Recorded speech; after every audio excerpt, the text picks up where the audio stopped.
Right. Clap one on three. One, two, three. What's up, everybody? Welcome to another episode of True Crime and Cop. Fuck me.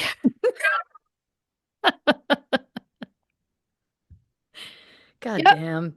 It's just, I'm having one of those days. Back to ones. Yeah. What's up, everybody? Welcome to another episode of True Crime and Cocktails. We're so glad that you're here. As always, I am your host, Lauren Ash, and as always, I'm joined by my co-hostess with the mostess, Christy Oxborrow. How you feeling? Great. You know what it Fresh is? from the shower. Oh, Couldn't be more delighted. you look great. You know what it is? Is I just I've bit off more than I can chew. I have a series of a few Mhm. days where I have blocked out almost every minute of the days, and Yeah. it's just catching up to me. And this is like one of the last things. So again, that's why I'm a little befuddled. But listen, what day is it? What day is this coming out? June 3rd? Yeah. Happy Pride Month, everyone. Happy Pride. Oh, I think it's lovely. Yes. We're entering, well, I guess at this point we're 3 days into the month. And Christy has a hard-hitting question. I do. And I know it's going to sound like a joke, but it is genuine. Yes. A genuine question. Um, I'll say it more specifically for the lesbians, The lesbians, if I the may. the the women who date women, um, all of the anyone who dates women, I guess. Yeah. Well, not for the Um, straight men is the point. 100%. Now, I know they aren't our favorite store, especially this year, but Target. Yes. I don't even know. I don't even know. So they brought out in their Pride collection a series of birds, just like I don't know, decorative birds, I guess They're you like would say. the little felt birds. These were very popular if you've seen them on TikTok or whatnot. At the holidays, they had a bunch of different ones that would like sell out. So now I guess they're branching out to other branching out. Branching out with the birds. This is how it started in the boardroom Thank you. for for Target. They were like, maybe we should branch out, and then someone went branch out, Yeah. and they all cackled for an hour, and then went, okay, so what's our next bird?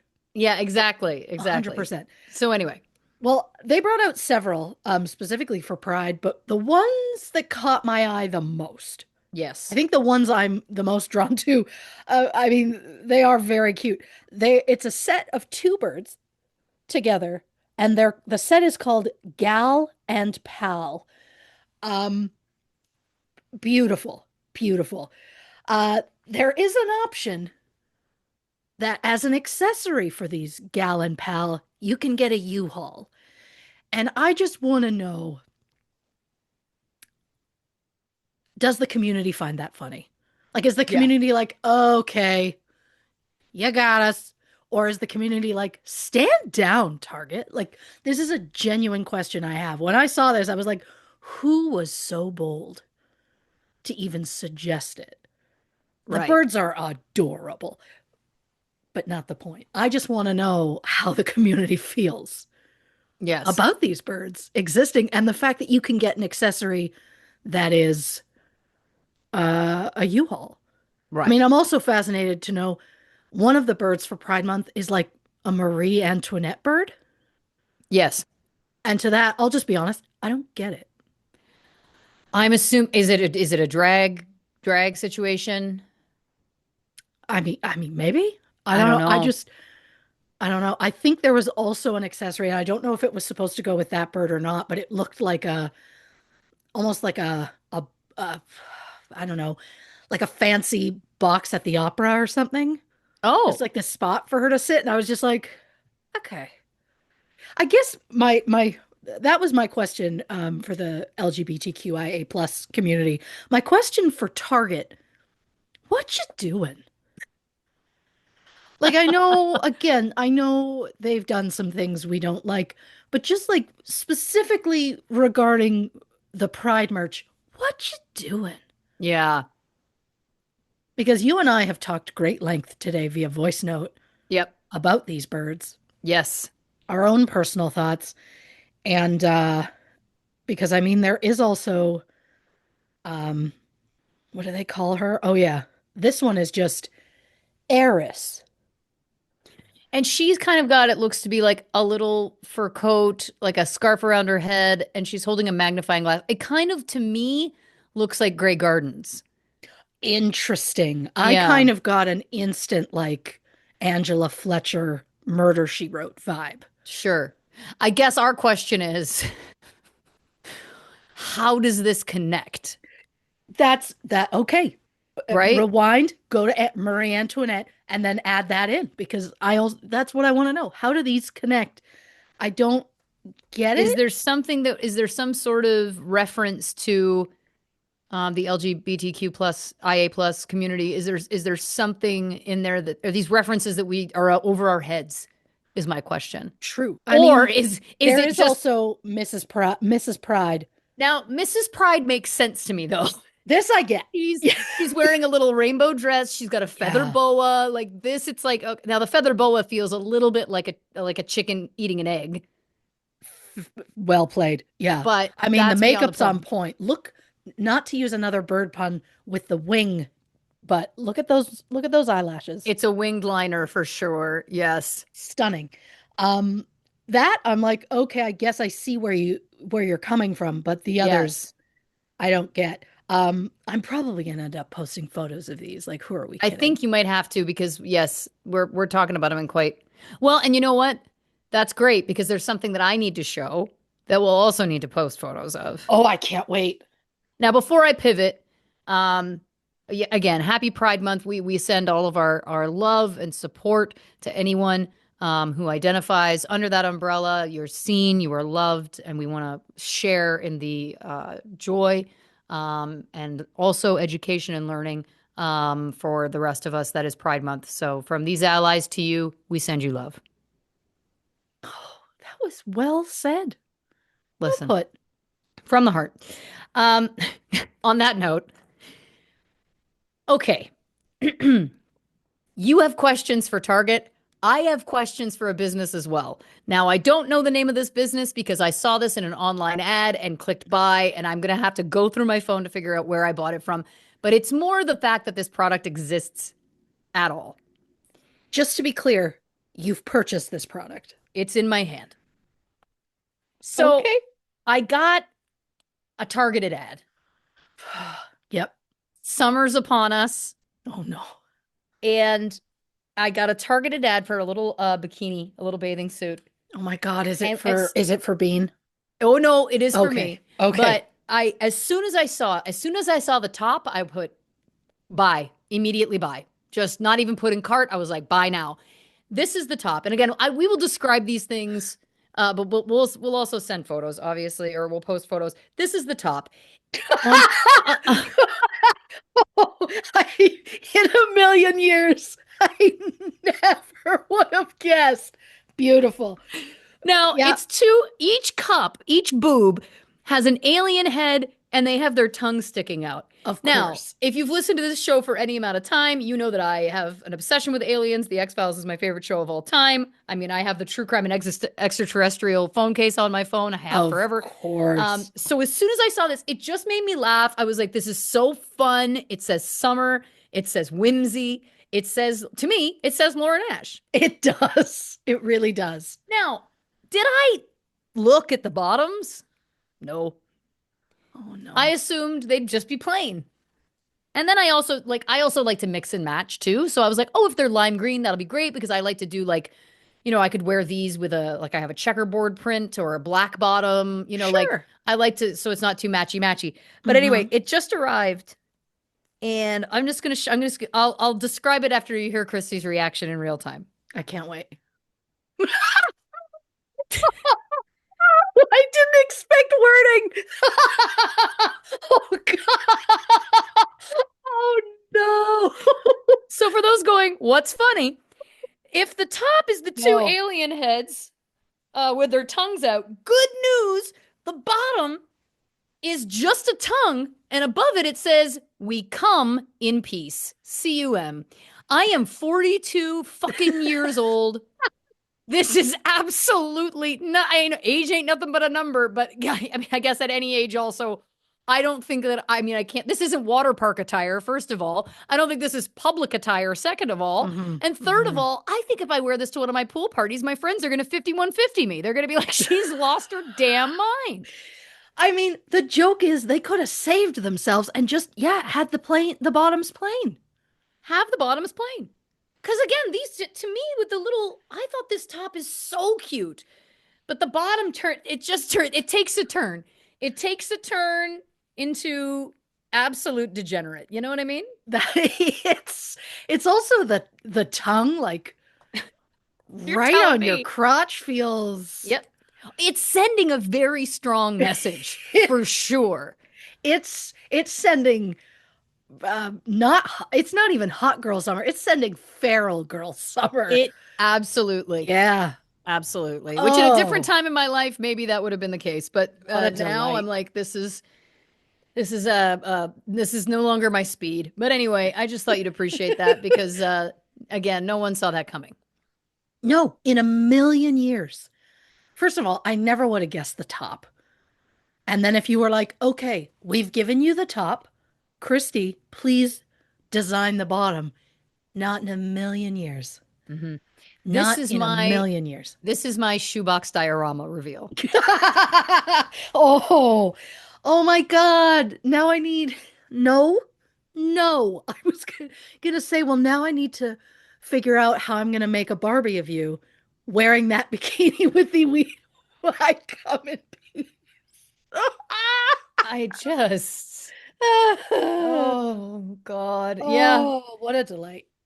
Again, I don't know why this item exists, but there we are. Here we are. There we But are. as it is, Everywhere. I'm stunned the product arrived because quite often with the targeted ads, Yes. it's not real and it's a real shame. Um, I've seen a few where I've been like, "Ooh, I should," and there was one that I went to their website and purchased bras and then found out later it was not real. And I'm like, I should have guessed that. So sad. I should have known. I was so disappointed. So when you said you bought something off a targeted ad, I immediately was like, oof, it didn't arrive. There's been a battle. No, it arrived. Oh, it arrived. It arrived timely. It arrived. It listen, the top is as advertised. And I'm sure if I went back and looked closer, like I probably just needed to swipe and they would have shown the full bikini, and then I would have said, Of "Oh course. my." Now, would I have still ordered it? Yeah. Probably. But Yeah. I mean, I don't need to wear these bottoms, I think is the bigger point. You know you what I were going mean? to This pay the is money for the top anyway. Those are why just do I free bottoms. yeah, I don't know Those are why I laundry day bottoms. these are yeah, this is laundry day. This is what I'm wearing under my clothes on laundry day. I Laundry love day that I pool also party. I feel like I have to keep showing them because I think I'm just shocked. I'm pearl clutching. I'll be honest, I'm pearl clutching. There you go. I don't, I honestly, I'll say it. I think, as a lady of a certain age, I mean, if you want to for your own life, yes. For me personally, I don't believe I could wear a shirt that said "Come CUM" anywhere on it in any context. There's no other context, Christy. I couldn't do it. There's there is indeed no other context to those three letters.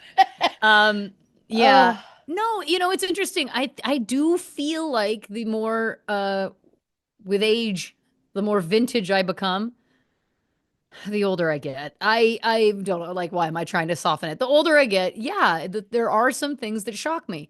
For example, did I ever tell you about, I think I sent this to you. I don't think I've talked about it on the show. I was looking up like sassy t-shirts for my concerts, yes, right? Because I was looking up I Love Me, the I Heart Me shirt, which I wore right, at my show in Toronto in February. And I literally Googled I Heart Me crop top. That, or excuse me, that was what I put into Amazon. And right. some of the things that came up, Vile. it was like daddy's little cum slut. Yeah. Trigger warning. Sorry, I should have said that beforehand. But like stuff that like made me go like, oh my God. Like I was, and again, I was like, I was looking up I love myself. Like I was looking up like empowerment. Like and look, I understand that there's a world in which that's empowering to someone else. But I think for Sure. me, in having, been born in the 80s, grown up in the 90s, and all of the traumas that we've been through societally. Yeah. It's just, I think I was just not. And by the way, that example was on the low end. It got more extreme from there. And I was like, Yeah. I just was surprised that it was something that came up when I was looking for something that you know, saw it through such an innocent lens, you know? Yeah. I'll say it. You're a pure soul. Yeah. I mean, case in point, you saw like adult Lisa Frank inspired bikini top and went, "Yes, please." And it showed up more adult than you expected. It sure did. Yeah. It sure did. Oh, God. But listen, we live and we learn. Yeah. And then get loves? Isn't that I mean, it's a diaper commercial. But you live, you learn, and then get loves or something? I don't know. I never used it. I think it was an American brand. Huh. But the commercial was always there Right. because I watched a lot of young child TV, which would then shove Mm. commercials at you for, you know, Gerber and child snacks and diapers and shit. And you live, you learn, and then you get loved. Yeah, it already in my head, I'm like, it doesn't sound, I don't know. Is Well, that where we got the you live, you love, you laugh? Is that where we get that from? that's a great question. What is the origin of live, laugh, love? Is it live, laugh, love, or love, love, love, live, laugh? I think it depends on how you hang the signs. Origin, live, laugh, love. The phrase live, laugh, love is often attributed to Bessie Anderson Stanley. It is an abridged version of her 1904 poem Success. Wow, the Wow. poem's first line, he achieved success, who has lived well, laughed often, and loved much. Wow. Well, then who took it and bastardized it? Or didn't bastardize it, but who took it and like Because um it wasn't in our youth, I don't think. Am I I wrong? think it started in the 2000s. Oh, that could Yep, be. this is saying it was in home decor in the late 2000s, early 2010s. It has also Okay. become pejoratively associated with a style of basic Gen X decor with what Vice described as speaking to the manager shallowness. Wow. Wow. Thank you, Wikipedia. I don't think that's what she had in mind in 1904, but you No, know, that's what I mean. It's so funny that, that's this where it woman's came. art became something considered to be basic by many. Um, I mean, I think it's specific generations that are like the younger generations that see it and are like, here we go. Like I'll say this. Um, I'd warn you that it's a gut punch, but it's only a gut punch for me. The other day, I I didn't even go seeking this out. It came for me. Like it mm, walked into my house and attacked me. And by that I mean it came up when I was scrolling. It's a list of old names according to Gen Z. no, Ashley, no, Amanda, stop. Jessica, No, Stephanie, this is offensive. Jennifer, Christy. How dare they? And it's spelt the way that mine is spelt, so I was extra offended.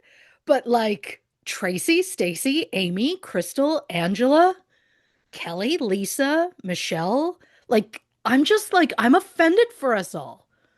Okay, if you ask me old names, you know what I'm saying? Joan, Doris, Dorothy, Yes, Clara, Mildred, Mildred, Mildred, that's a good one. right? Ruth. Yeah. This is a hate crime. Like this I don't I it's the fact that my name's on it that's such a I'm like, yeah. I mean, yeah, I don't think there are a lot of babies born in the last 20 years with my name. Probably not. Understood. accepted. Um, but like I think we're giving Gen Z too much power because I don't think we should be allowing them to allowing them. They're allowed to do whatever they want. But I don't think we should be allowing them to tell us like what's cool and what's not. Yeah, well, I also saw one of those TikToks where they were asking like all of the rookies on a like an NFL team. They were Yeah. like, what birth year means you're old?" Uh-huh. People were like 95, Get out. 90. The oldest, like the one who said that the best of the bunch was Mhm. 1985. That was the best of the bunch. Woof. And that's 40. 85 is 40. I get it. I get that they're so much younger than us, but I'm like, one of these days, you're gonna wake up and you're gonna be like, why is my name on an old list? And then I'm gonna be living my best life because my name will be so old by that point, I'll be making a resurgence. So Mm-hmm. I don't care how many there are of Oh, me but out there. by the time this generation's names end up on an old list, we're gonna be on a lanai in Mumu's Yeah. sipping homemade lemonade with Yeah. roughly 15 to 20 small dogs surrounding us. So we're gonna have bigger problems. And by that I mean who's picking up the poop. Look, the two of us in Muumuu's on Lanai is just such a dream. Yeah. What an absolute dream. Yep. And I love that I said that like, eventually my name will come back and be like a name they use. I don't know because I saw a thing recently that was talking about, it was specifically talking to nurses, and it was like, what are some of the weirdest baby names you've seen people actually name their actual children? Um, it's shocking. Um, but the one that caught me the most, a set of twins, a boy and a girl. The boy was named Brock Lee, No. and the girl was named Callie Flower. Brock and Callie? Okay. But then once somebody asks their middle name, And the like second how he's like, my name is Brock Lee. Oh boy. my question is, Yeah.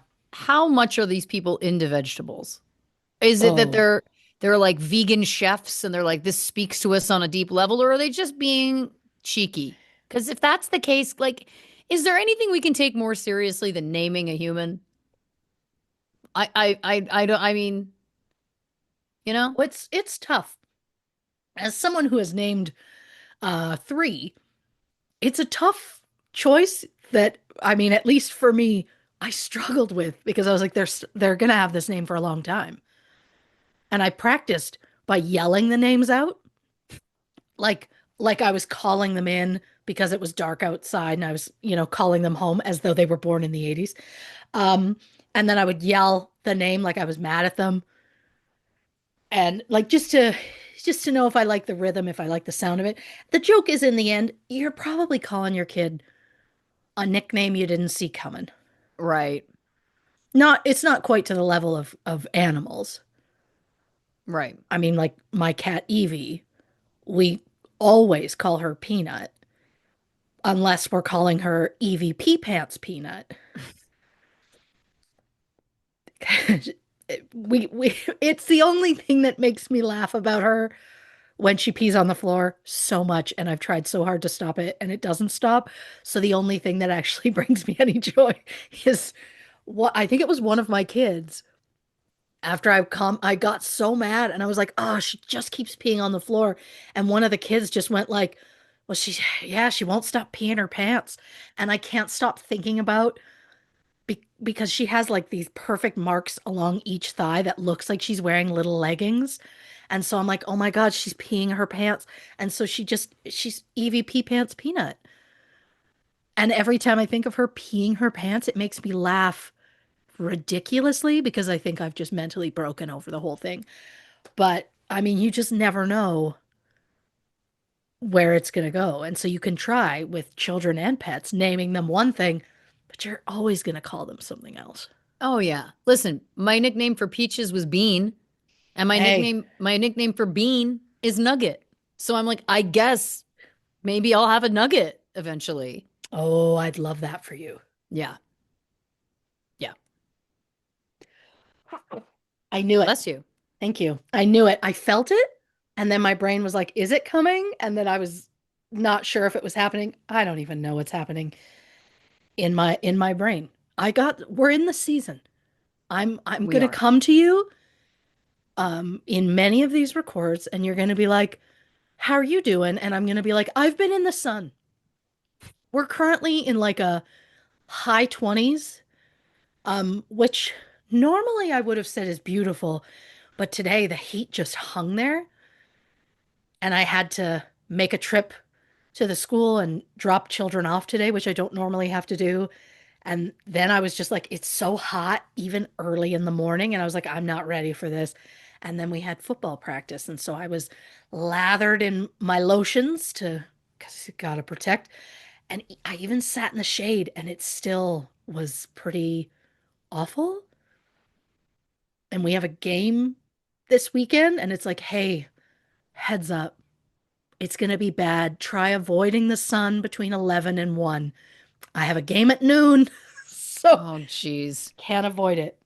Well, But listen. that's on my day that I've planned everything like you to the minute. Yeah, I hear you. And listen, speaking of heat, Yeah. from the day this episode comes out, there's only 3 days until my next single, Dumpster Fire, releases. If you give me a heads up, I'll do much better at trying to give you a segue. Oh, listen, it's a fun challenge for me. Yes, it's dropping June 6th, and I'm calling it the song of the summer, unironically. I love that. I think it's an anthem for poor choices. I think it's exactly what we need going into the summer. I think maybe this is the time to put on this bikini bottom. If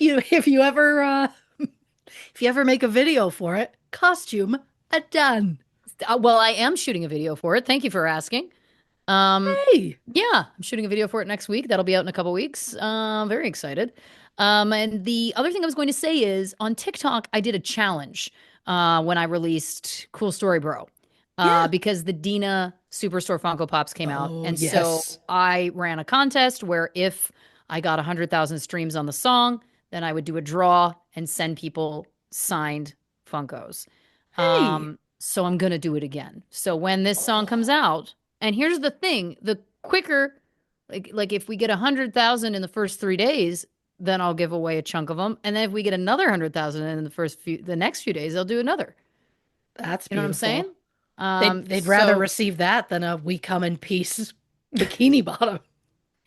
listen, I mean, these things are definitely in high demand. There's been a lot of people really interested in having one. I love I that. did a, you can look over on my TikTok. I put a lot of research into which paint pens are the best paint pens. I also bought protective cases to put them in to ship to people because I was like, Of God course you forbid it did. shows up mangled. I will not stand. It will not stand. Not on my Of watch. course. Not on my watch. I don't think people know. Like, they like think they know, and then they get into us, and then they're like, oh, they're like next level about stuff. Yeah. The answer is yes. Yeah. Of course we are. Mhm. This is, It's called an anxiety disorder. Um, check it yeah. out. Yeah, I mean, But no, it's also because we genuinely care. I think that's the other truth. yeah. Yeah. Oh, I would be sick about it. Like the amount of stuff that I find I care about and so many people just don't. It's shocking. Yeah, I know. I think about that too. I think about that too. But listen, June 6th, this Friday, get streaming it. Stream it on repeat. Stream it on repeat. Please, let's get this thing over the hump fast. Because the thing is that once you get to 100,000 streams on there, it bumps you into a new algorithm. So then you start getting more streams from it. I It'll love start like that. pumping out to people, right? Of But prior to course. that, it's kind of like the algorithm doesn't care. Um, and listen, it's just about people hearing the song. I don't, it's not about money. This is the thing I just need to make so clear. You make like you make a fraction of a fraction of a fraction of a cent over there. Yeah. It's not about that at all. It's really just about wanting more people to hear my music because I'm very proud of it. And it's Of been course. very special to me. The full album is coming in the fall. We can tease that now too. Oh, I love that. Yep, we're doing it. If you We're need doing it. cover art, I can't make another joke about the bikini bottoms. It's too soon. I mean, and this breakup, this very emotional breakup album, the idea that the cover art is just a picture of the bikini bottoms, no name, no title, just that. It's like, oh my God.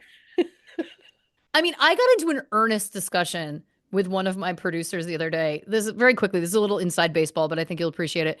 So, my favorite song is the song I wrote called Diet Coke and Lexapro.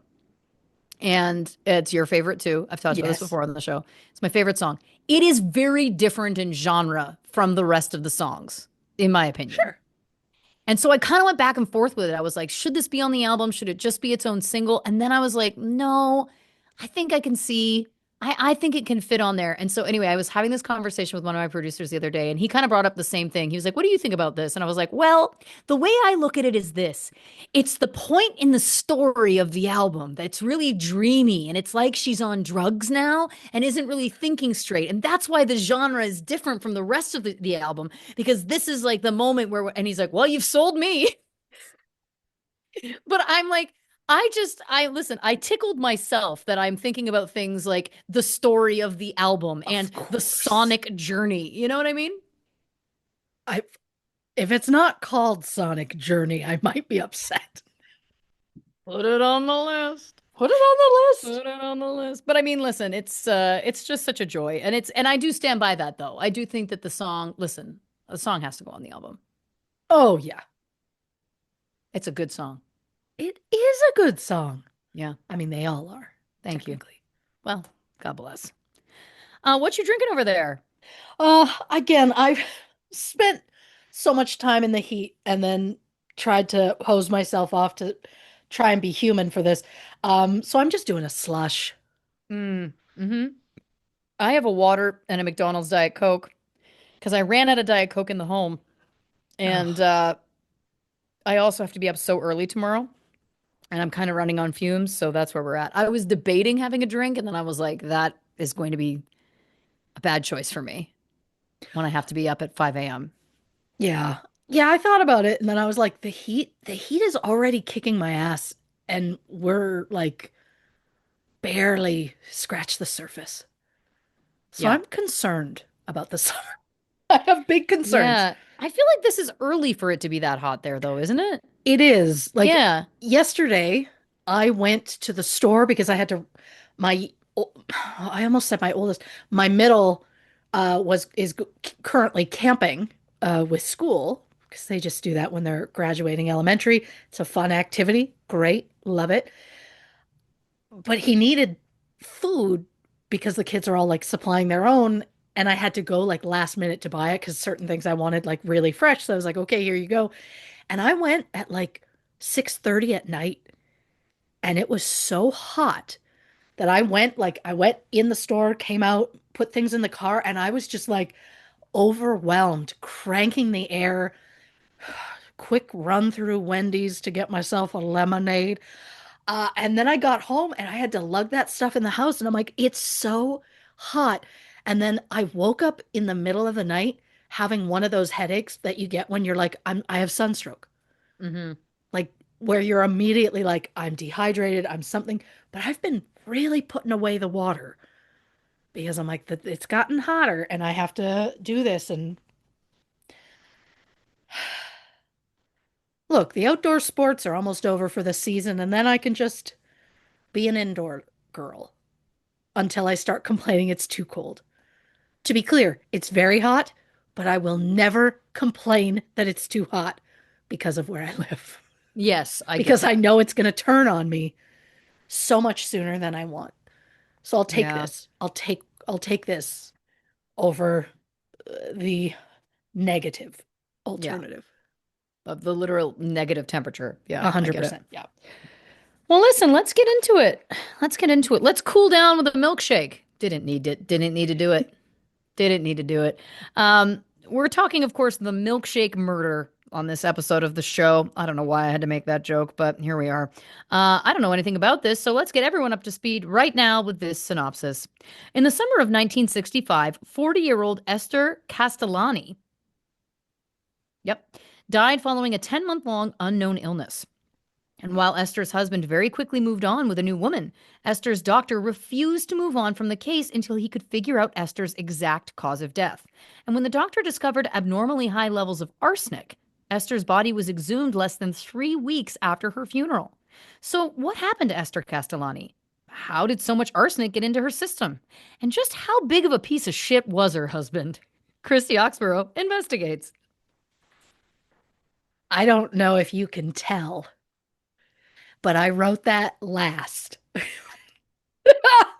After like finishing off my notes, I was like, oof, I take a turn in this where I get really angry at him, rightfully so.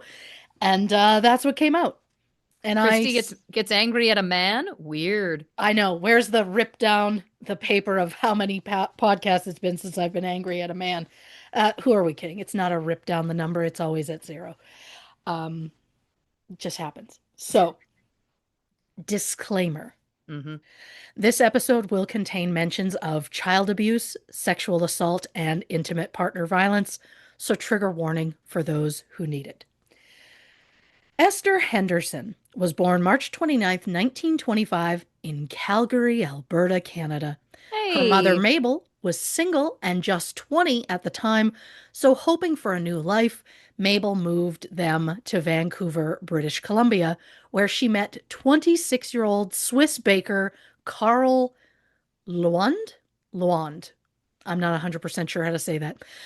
The couple were married in March 1927, and they never told Esther that Carl wasn't her biological father. Mabel and Carl had two more children, including a son, Carl Jr., in 1929 and a daughter, Gloria, in 1930. Carl owned a bakery, and as was common at the time, all three children were forced to leave school to help work at the family business. Esther was pulled out of school at 14, Carl Jr. was pulled out at 15, and Gloria was allowed to leave at 16 because for whatever reason they let her stay and finish the 10th grade. I'm not saying that's a negative. It's just surprising they wouldn't let the other two, but neither here nor there. So I know I gave a trigger warning just moments ago, but I just want to emphasize that again now because these children experienced a lot of things they should not have. Mabel and Carl were known to have terrible fights in front of their children, and Carl would often get physically abusive towards his wife. At one point, the kids witnessed their father drag their mother around by her hair. So Mabel cut off all her hair and then just never wore it long ever again. Jesus.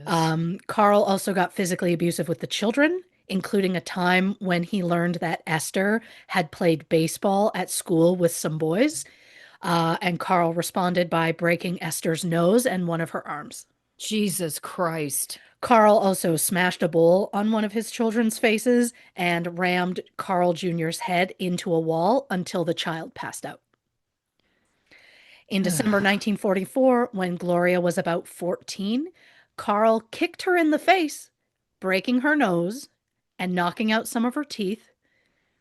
And then Mabel grabbed Gloria, pulled her into the kitchen, and using Gloria's blood, Mabel wrote across the cupboard doors, Xmas 1944, I wish he had killed you. You know, we hear a lot of things on this show. Yeah. That one, that took my breath away. That's horrifying. Yeah. Yeah. I'll Wow. say it. Didn't see it coming. Um, Gloria said that she and Carl Jr. received the worst of the physical abuse, but Esther was the only one of the three to be sexually abused. Oh, When Gloria tried to tell her mother what was happening to Esther, she hit Gloria and called her a liar. The children were also not allowed to speak at home. because even answering a question was considered talking back. Okay. Yeah. This is So, intense. yeah, so it should come as no surprise that when Gloria turned 18, she got married and moved out pretty much immediately. It might be surprising that after Esther got married, she and her new husband spent time living with her parents. It's also shocking to me the parents loved him at the time. In early 1946, when she was 21, Esther met 21-year-old Rini Castellani. Now, before we get any further, I need to talk about pronunciation. The name is spelled Rene, so it is my instinct to say Renee. But according to the book Murder by Milkshake by Eve Lazarus, in this case, it's pronounced Rini. Uh, so I'm just going to take Eve's word for it. She's Hmm. kind of like she's like a Yoda on this case. I couldn't think of a better way of saying it. You're speaking my language. Yeah, which is weird because I've only, I was gonna say I've never seen a Star Wars. I've seen one. I've seen the first Star Wars. God bless. That's the best one. Well, the first episode one or the first one that Oh was no, like made, original. episode four. Yep. uh, I don't understand your world, but I'm happy to be visiting. And I'm glad you're here. And you know who else is? A certain alien. Couldn't be happier. So, Rainy Castellani was born in 1925 in Montreal, Quebec. Ah, In 1930, his family moved to Vancouver, where they opened an Italian deli. Rainey dropped out of school at 16, and in 1941, he moved with his family to Trail, BC, where he worked at the Consolidated Mining and Smelting Company. In 1943, Rainey transferred back to Vancouver before joining the Merchant Navy as a radio officer. After his discharge, he wrote and acted in multiple plays at the local theater. cute. In early 1946, Rainey met Esther at a church function, and they were married pretty much right away in July of that year. The couple spent their first few years living with Esther's parents as Rainey struggled to find stable work. He had various maintenance and warehouse jobs before working as a washing machine repairman and then attempting his own photography business, which did not last very long. In November 1953, Esther and Rainey had a daughter named Janine. Rainey continued to work random jobs, and in 1960, he became the manager of his brother in law's filtration company, Hydro Pure Sales. I'm not sure if by brother in law they meant Esther's brother or the husband of one of Rainey's three sisters. It doesn't matter. The company failed pretty badly and pretty early on in the company, but it failed so badly that Rainey and Esther lost their house and had to move into a small apartment above a hair salon. In April 1961, the owner of the Willows Hotel died and left the business to his nephew Frank and to Frank's best friend, Rini Castellani.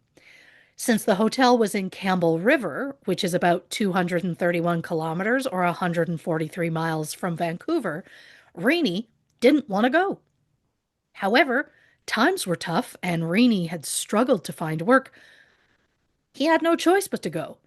Esther, however, absolutely chose to stay behind. She got a job at a children's boutique to help support Janine, and Rini visited every weekend. A quick background on the Willows Hotel. It was originally built in 1904 and was the very first business located in Campbell River. It was a large luxury hotel meant for both wealthy international sports fishermen and the loggers from a nearby isolated logging camp who were just, looking to blow off steam on their days off. Eventually, hotel management realized they needed a second building to kind of separate these two groups because it turns out the two groups didn't overly get along. A small building called the Annex was built nearby. In 1908, a second Willows Hotel was built just down the beach from the first. Sadly, it burned down in February 1909. A third Willows Hotel was built on that same spot as the second. This time, the design was elegant, all about grandeur. It had a fine dining room and potted palm trees in the lobby. In the spring of 1961, Reaney becomes the manager of this third Willows Hotel, and things seem to be going well. But while Reaney is visiting his family in Vancouver on January 19th, 1963, the Willows Hotel burned down. And since the hotel register was burned, it was difficult to know how many guests were in the building at the time, and sadly, 4 guests ended up losing their lives. Oh my God. The fire spread very fast, and the staff weren't properly prepared to handle it. The cause of the fire was never determined, but arson was ruled out immediately as there was no evidence of oil or gas. It is believed it might have been caused by old wiring because the hotel was not up to provincial standards. There had also been 50 minor fires at the hotel over the 20 years prior. Most were apparently caused by cigarettes falling onto the bedding. The local fire chief had stated he had given many recommendations to hotel management over the years, and they hadn't always taken his advice. When Rainey got news of the fire, he headed back to Campbell River, and when he returned to Vancouver, he was driving a brand new car. Well, where did he get the car? Apparently, it belonged to Jerry Heenan, one of the victims of the fire. He just took the guy's car. Jesus. But that's not the most disturbing thing Reaney did. After returning home, Reaney painted a picture which showed the hotel on fire with the silhouette of 3 people trapped inside. What? I don't know how much of an artist he was or how often he painted. I find it interesting. He painted 3 victims when there were 4. According to forensic psychologist Dr. Heather Burke, quote, "This isn't typical behavior for someone grieving. It makes me wonder if he had something to do with the fire." Interesting. After the hotel burned down, Reaney needed to find a job. You're just never going to see this coming. So he started doing stand-up in nightclubs around Vancouver. Because that's a real moneymaker. It's wild. Oh my It's a God. choice. Um, I don't know if he was any good or not, but in the fall of 1963, Reaney was hired by a radio station, CKNW. At the time, the station was looking to boost their ratings, so Reaney was brought in to do a ridiculous promotion where he pretended to be the Maharaja from Alibaba who was in town to try to buy the province of British Columbia. Not exactly a promotion anyone would consider doing now, but at the Yeah. time, it was the boost that the station was looking for. In fact, locals took it so seriously that they protested with signs that read, "Keep BC British." Oh boy. Yeah. The promotion went over so well that the station hired Reaney full time. He worked in the promotions department, performing songs and random routines on the air. He also did bits where he would prank call a person or a business. And, and at the end of the prank, he would say, "Hmm, you've just been had by the dizzy dialer." Yeah. What can I say? It was a different time. I guess the dizzy dialer had to walk so that the jerky boys could run. Yeah. While at the station in early 1964, Reaney met the station's nighttime receptionist, Adelaide Miller, known as Lolly. In April 1959, 19-year-old Lolly married a 23-year-old truck driver named Donald Miller. The following year, they had a son named Donald. In March 1962, Lolly was hired by CKNW, and about 6 months later, Lolly's husband got into a boating accident. Donald had met a 21-year-old named Elizabeth, and he immediately, like the day he met her, invited her on a fishing trip the week later. Interesting choice. They went to Harrison Hot Springs, which is about 131 kilometers or 82 miles east of Vancouver. Yes, a man with a wife and a young child met a woman and immediately planned a trip away with her. It's gross. So, a week after meeting, Donald and Elizabeth go on this trip. Donald had way too much to drink. They took out the boat. He went overboard and he drowned in about 12 feet of water. Mm. As a widow, uh, Lolly received a $25,000 insurance payout, which would be equivalent to about $265,000 in 2025. And just to point out how dating has always been a nightmare, um, the moment she was single, Lolly just got hit on by so many men. One of the men who were interested in her said this quote about her. This man was interested in her. I want you to remember that. Quote, she was pretty, but she had a broken nose. I remember when she got the insurance money after Dawn drowned, I suggested to her she use some of the money to get her nose fixed, but she didn't. Again, that man was interested in her. Yeah. It's too bad I don't know the identity of this man because I would like to put him on full blast and tell him all the physical things I would change about him because I'm sure there are many. So, shortly after meeting, Lolly and Renee started an affair. Lolly was 24, Renee was 39. And while an affair is bad enough, the worst part is Renee was clearly planning a full life with Lolly because he started bringing his daughter Janine to work just so that she could hang out with Lolly and, quote, play secretary. This is not a man who needs someone watching his child. This is a man clearly getting his child used to being around Lolly and having her around. Renee also told Janine about Lolly's son, saying he'd be like the brother you never had.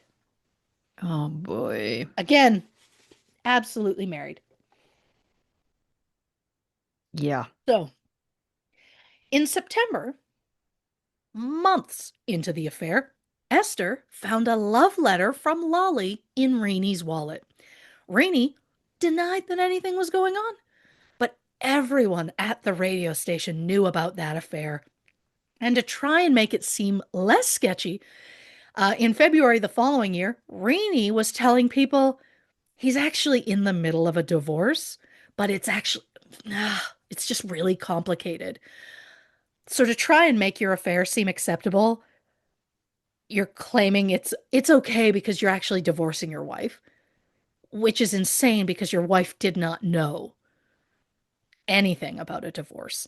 Mm-hmm. Um, but I will give him credit because at the time, divorce was really complicated.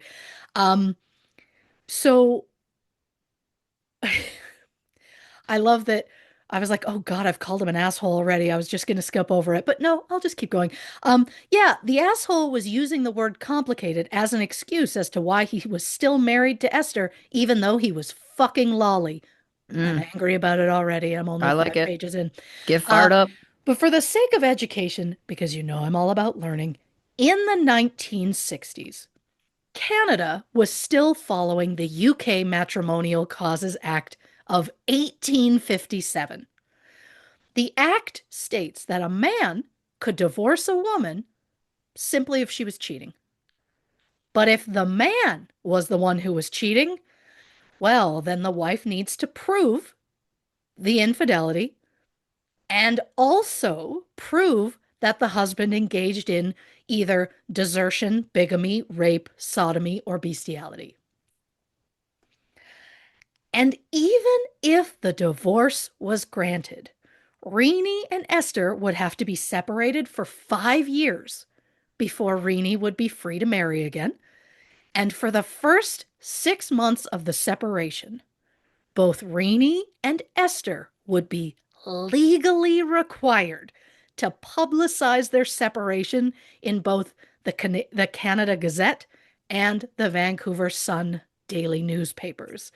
The notice would have to include the date and place of their marriage, explicit reasons as to why they were divorcing, and the full name of the person the spouse was cheating with. Oh, wow.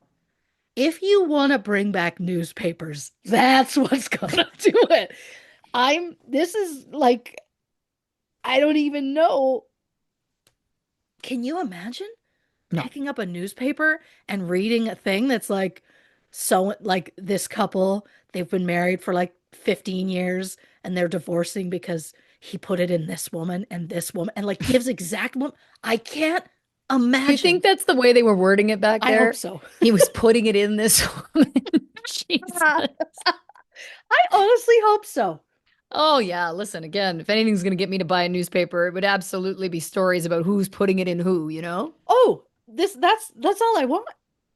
Like, just tell, like, give us like the exact details. I'm all for it. But Hmm. uh so obviously, first of all, Rainy's not going to want to wait 5 years before marrying his new woman. And also, he's not going to want to put her name, if I may, on blast and let everybody know outright that they were cheating. So at this point, Rainy's pretty locked into his marriage. So he just kept telling Esther that the affair wasn't true. But a few weeks after Esther first confronted Rainey, Esther started to feel nauseous, like her stomach was burning. She thought maybe she just drank too much coffee, so she cut back on coffee. And then soon after, she got violently ill in December at a Christmas party. She had terrible pains in her stomach, nausea, and her hands were numb. So Esther just thought it's a stomach flu. But then she got sick after a New Year's Eve party. Oh, but she thought maybe it was just the alcohol she'd had the night before. And while she initially seemed to find reasons for her continued illness, in January 1965, Esther made an appointment with Dr. John Sector. At the time, she complained of nausea, gas, a distended stomach, and pain that radiated through her back. Dr. Sector diagnosed her with gastritis and told Esther that her problems would go away if she fixed her eating habits. Oh boy. Esther was a heavy smoker. She would often skip meals one day and then have extra meals the next day.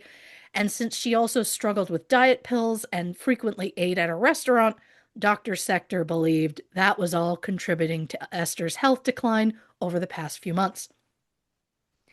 Well, not so surprisingly, a simple change to Esther's diet did not seem to help her condition, so she went back to the doctor in March 1965. At this point, she had pain that radiated from her abdomen up through her shoulder blades and a tightness in her chest. Dr. Sector said Esther might possibly have an inflammation in her gallbladder, and he said, well, that's caused by her overeating. Mhm. And if I had time for it, this would be the moment when I would go on a very long rant about how so many doctors have missed the genuine health concerns of women simply by telling them, well, the problem's your weight. But I don't have that kind of time. So on March 20th, Esther had another appointment, and thankfully by then she actually felt better. Dr. Sector told Esther to keep an eye on her diet and then suggested she start a weight loss program.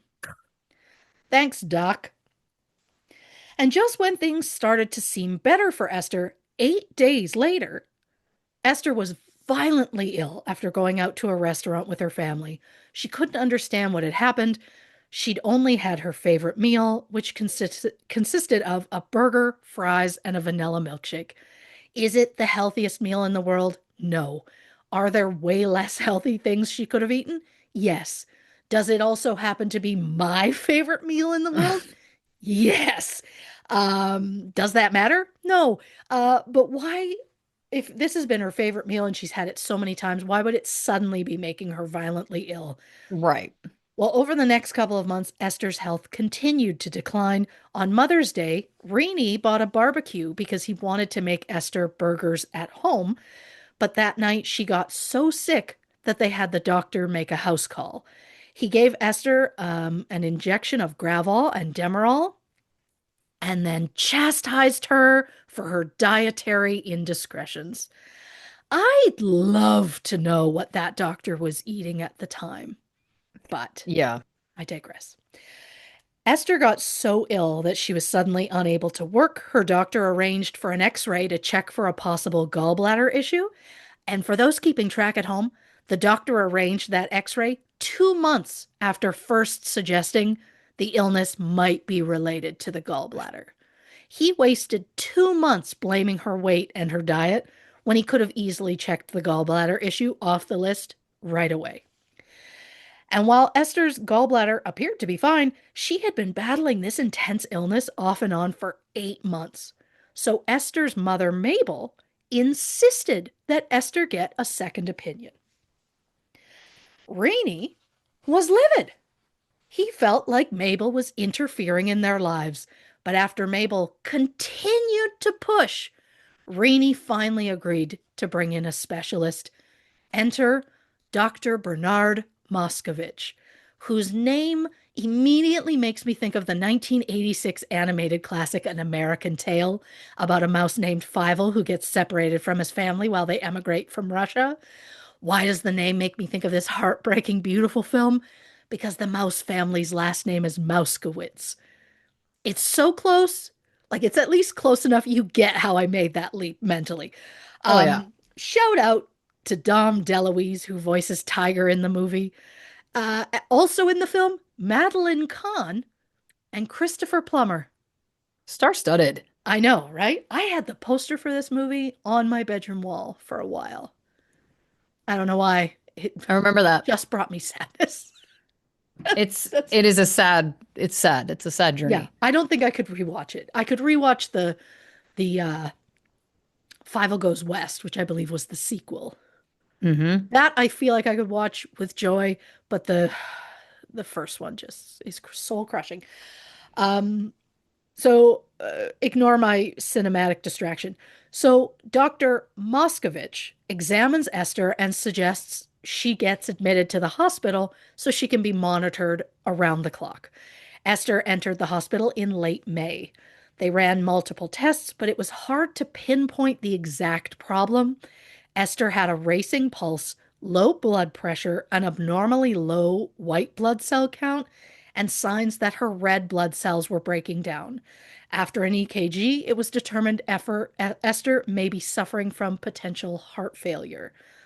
Dr. Moscovich's best guess was either acute gastroenteritis or gallbladder disease, but he still wasn't able to come up with a definitive answer. At first, Rainey would visit Esther at the hospital every day. But then he got too busy with work.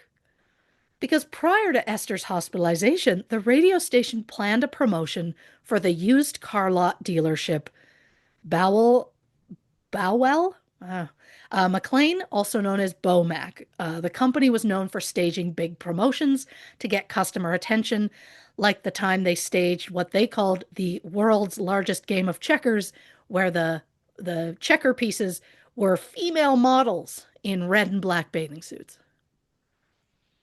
This time, the promotion was called Guy in the Sky, and basically, Rainey would spend days in a station wagon perched on top of metal scaffolding next to the Bomac sign, which had become a Vancouver landmark. In the 1950s, apparently, Vancouver was known as the neon capital of North America, which is shocking when Vegas exists. Yeah, great point. But Bomac was like, hell yeah, we want to get in on neon signs. The sign took them Hell yeah, man. Why not? It was the 50s. The sign took 8 months to be designed and built. Construction was officially complete in 1959. The sign stood 80 feet tall. It weighed 12 tons and cost $100,000, which is equivalent to nearly 1.1 million in 2025. The sign was orange with more than 1,200 red neon light bulbs, which could be seen as far away as 29 kilometers or 18 miles.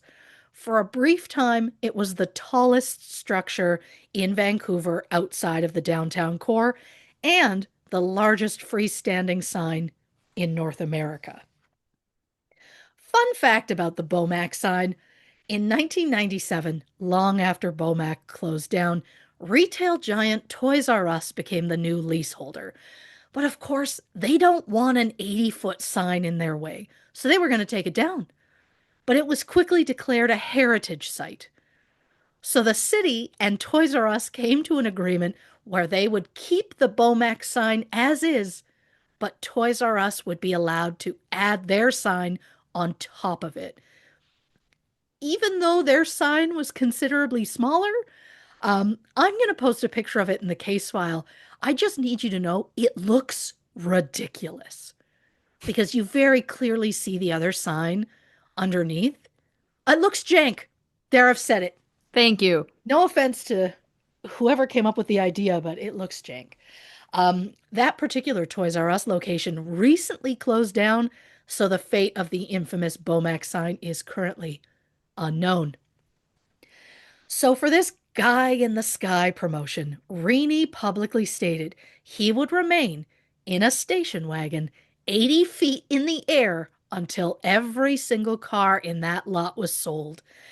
And since this had been in the works for months, Rini said he had to go through with the promotion for the sake of the station and the sponsor, even though his wife was in the hospital. Well, the station's sales manager was pretty much begging Rini to postpone the promotion so he could be with his wife. But Rini said, quote, she isn't that sick, just hospitalized. Oh my God. Yeah, yeah.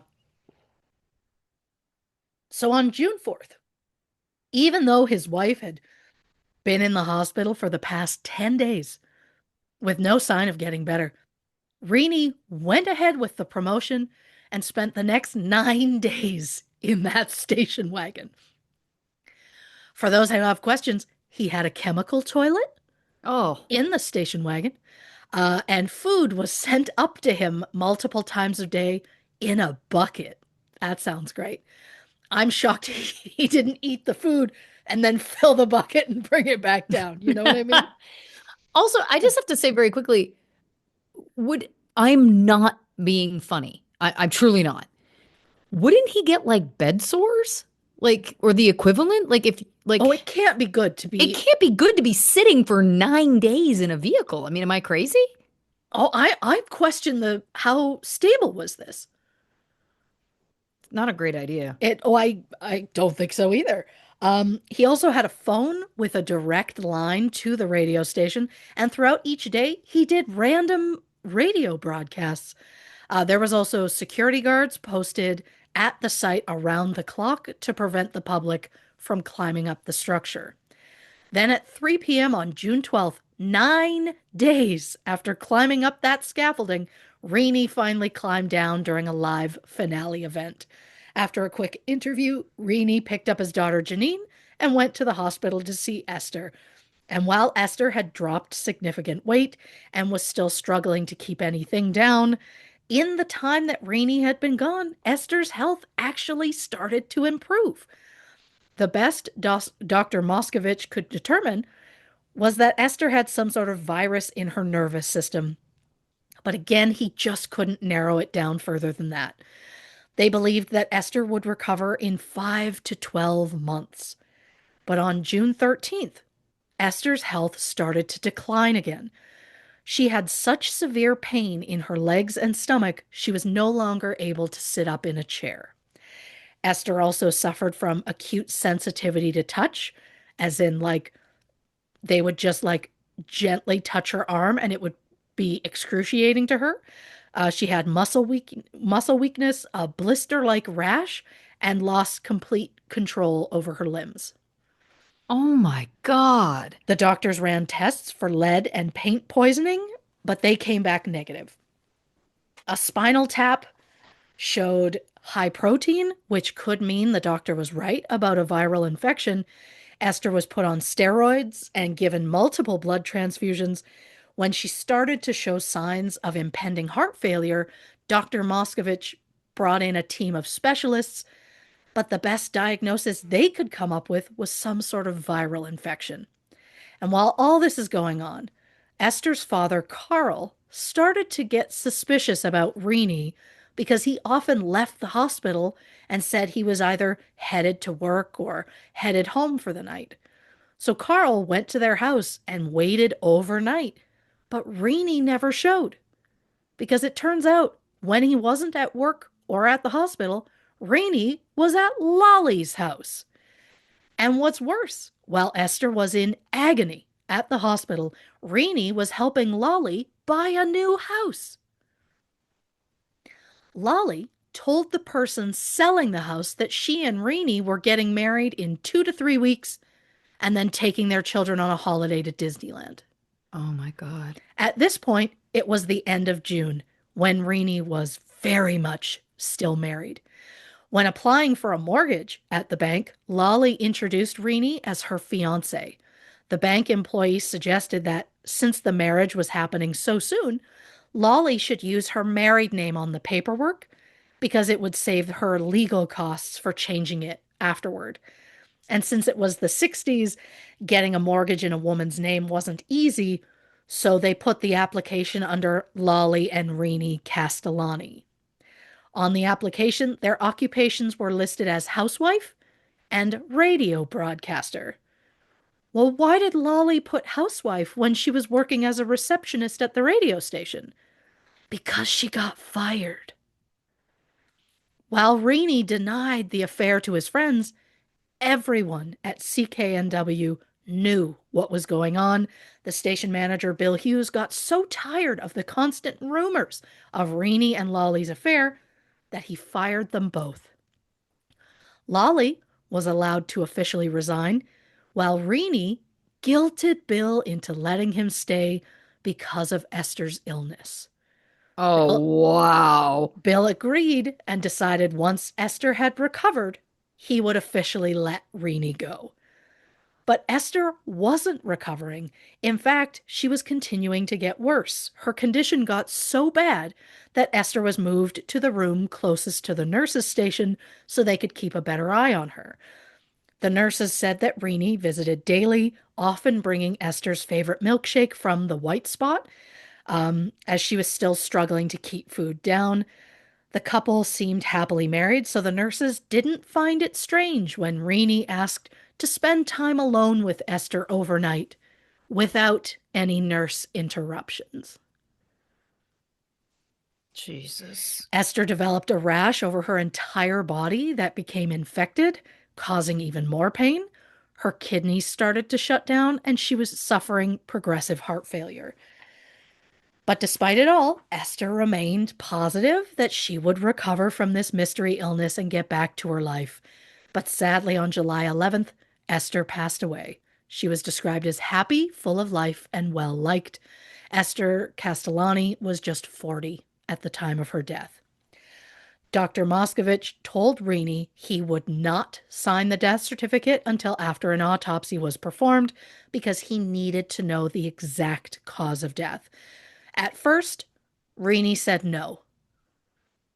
But then he did have a change of heart and said, okay, go ahead with the autopsy.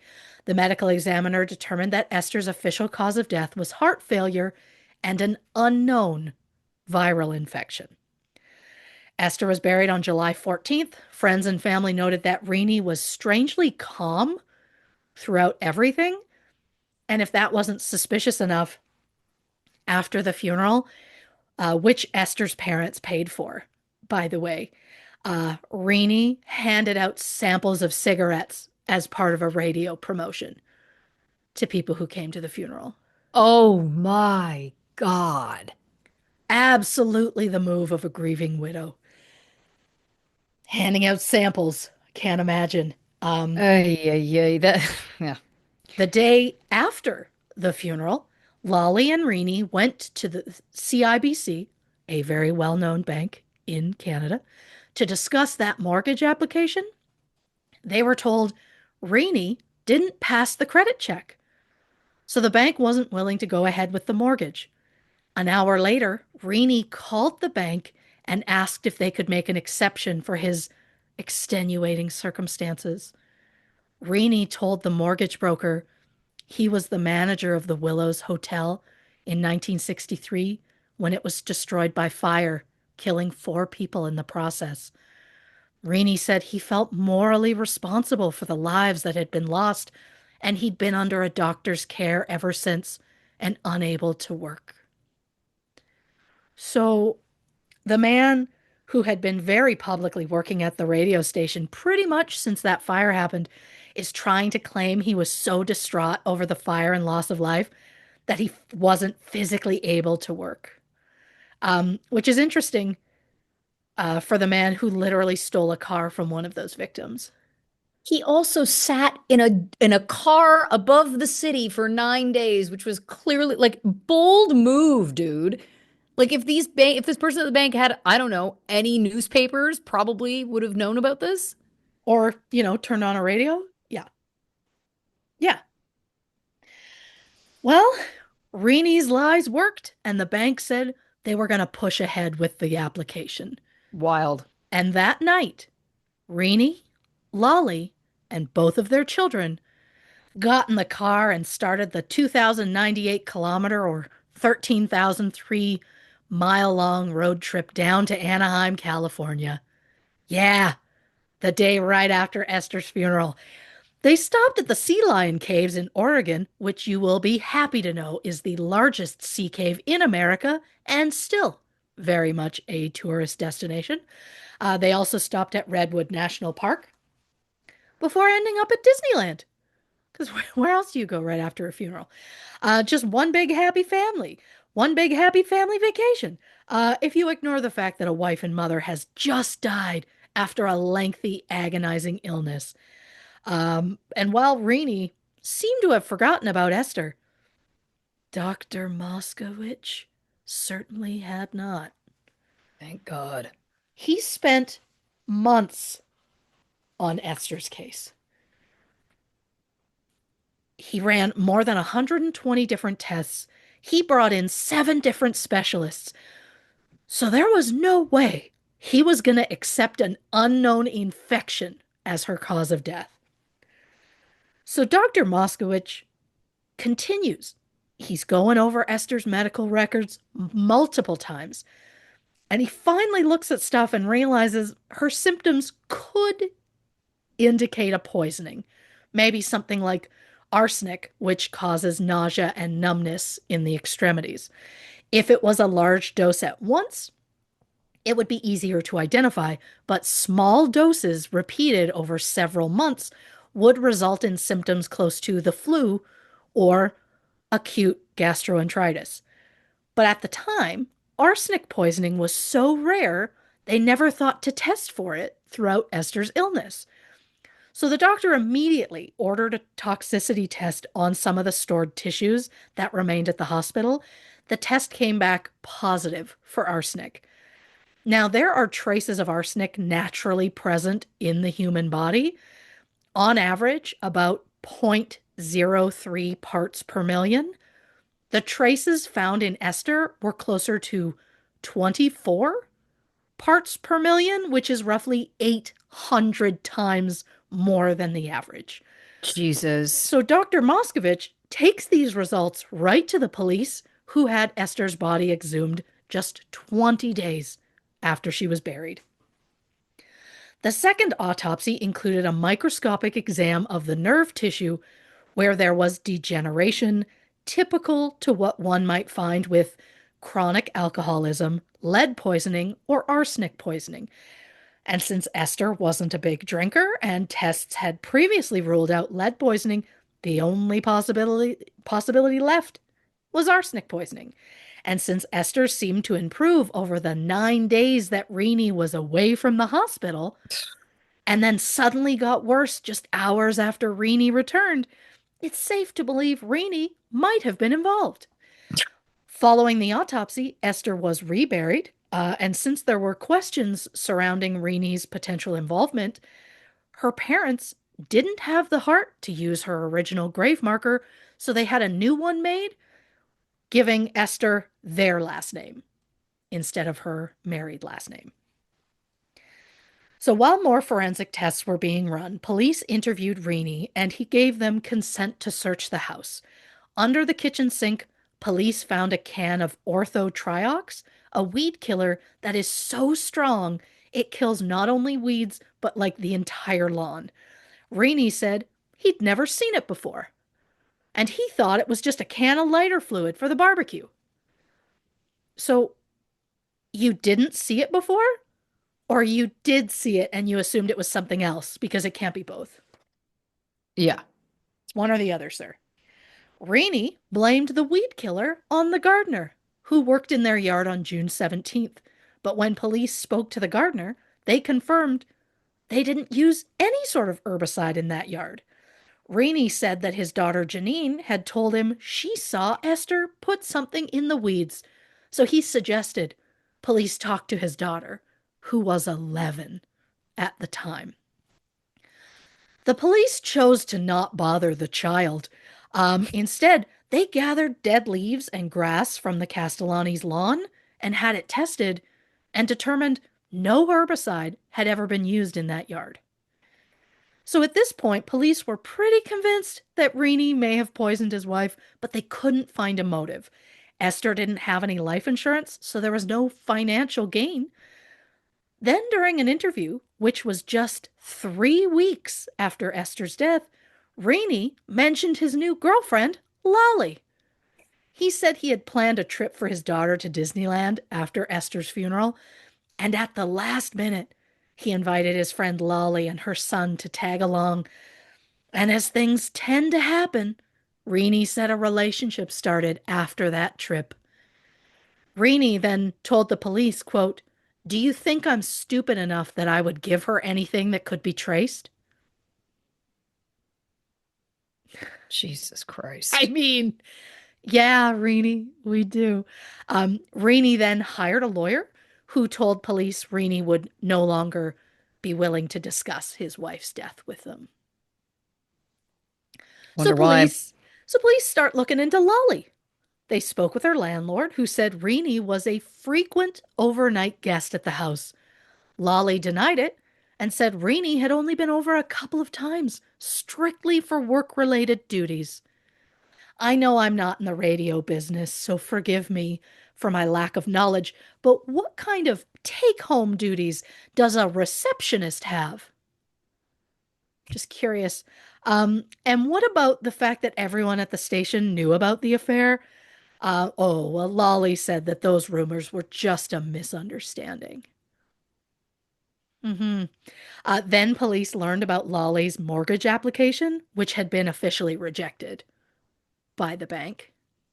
Lolly said since she was unemployed, she needed a co-signer, and Rainey offered to help as a friend. Oh, sure.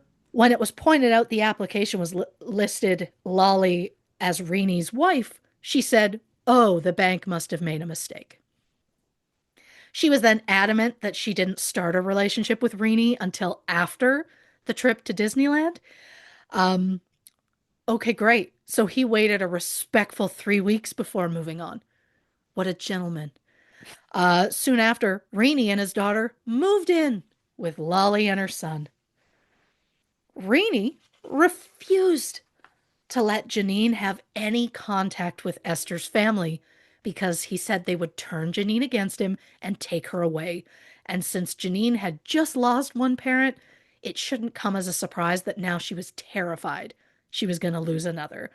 So there were moments when her grandparents would try and see her, and she would see them on the street, and Janine would run away because she was thought that they were going to kidnap her. Mm. In October 1965, CKNW officially asked Rainey to resign. In December 65, a coroner's inquest was held to determine Esther's official cause of death. Rainey sat at the back of the courtroom with Lolly, who was wearing a fur coat which had been given to Esther by her sister. Also sitting Oh, with Rainey, his lawyer, which is weird because the only purpose of that inquest was to determine whether Esther's death was accidental, natural, suicide, or homicide. No one was being accused of anything, so no lawyer was needed. right. Over 3 days, 27 people were questioned, including friends, family members, colleagues, and hospital staff. Rainey refused to testify. Lolly testified and denied any claims that she told people that Rini was her fiance. She said the bank just made a mistake on that application. In the end, the jury ruled that Esther Castellani's death was caused by arsenic poisoning and that it was officially a homicide. So at this point, police believe Rini was responsible for Esther's death, but they needed more evidence before they made an arrest. But on March 31st, 1966, Rini and Lolly applied for a marriage license. They were 40 and 26, Mm. respectively. Police realized once they were officially married, well, legally, Lolly wouldn't be able to testify against Rini in court. So they were like, oh shit, we have to arrest him before they're legally married, so we can kind of use her against him if we need to. Right. So Rini was arrested and charged with capital murder, and the trial was set for October 1966. Rini's lawyer used 11 challenges to get every woman eliminated as a potential juror because he believed a woman would convict Rini on the adultery alone. Mm. Dr. Moskowitz testified and said that Esther was first admitted to the hospital. She had numbness in her fingers, which spread throughout her body. In the days leading up to Esther's death, she had become completely paralyzed. The doctor also pointed out that in the first 2 weeks of June, Esther seemed to improve, but on June 13th, her health declined following a visit from her husband. When the doctor asked Rini if Esther had been in contact with any paint fumes, Rini said yes. But when the doctor asked Rini to bring in a sample of the paint to be tested, he never did.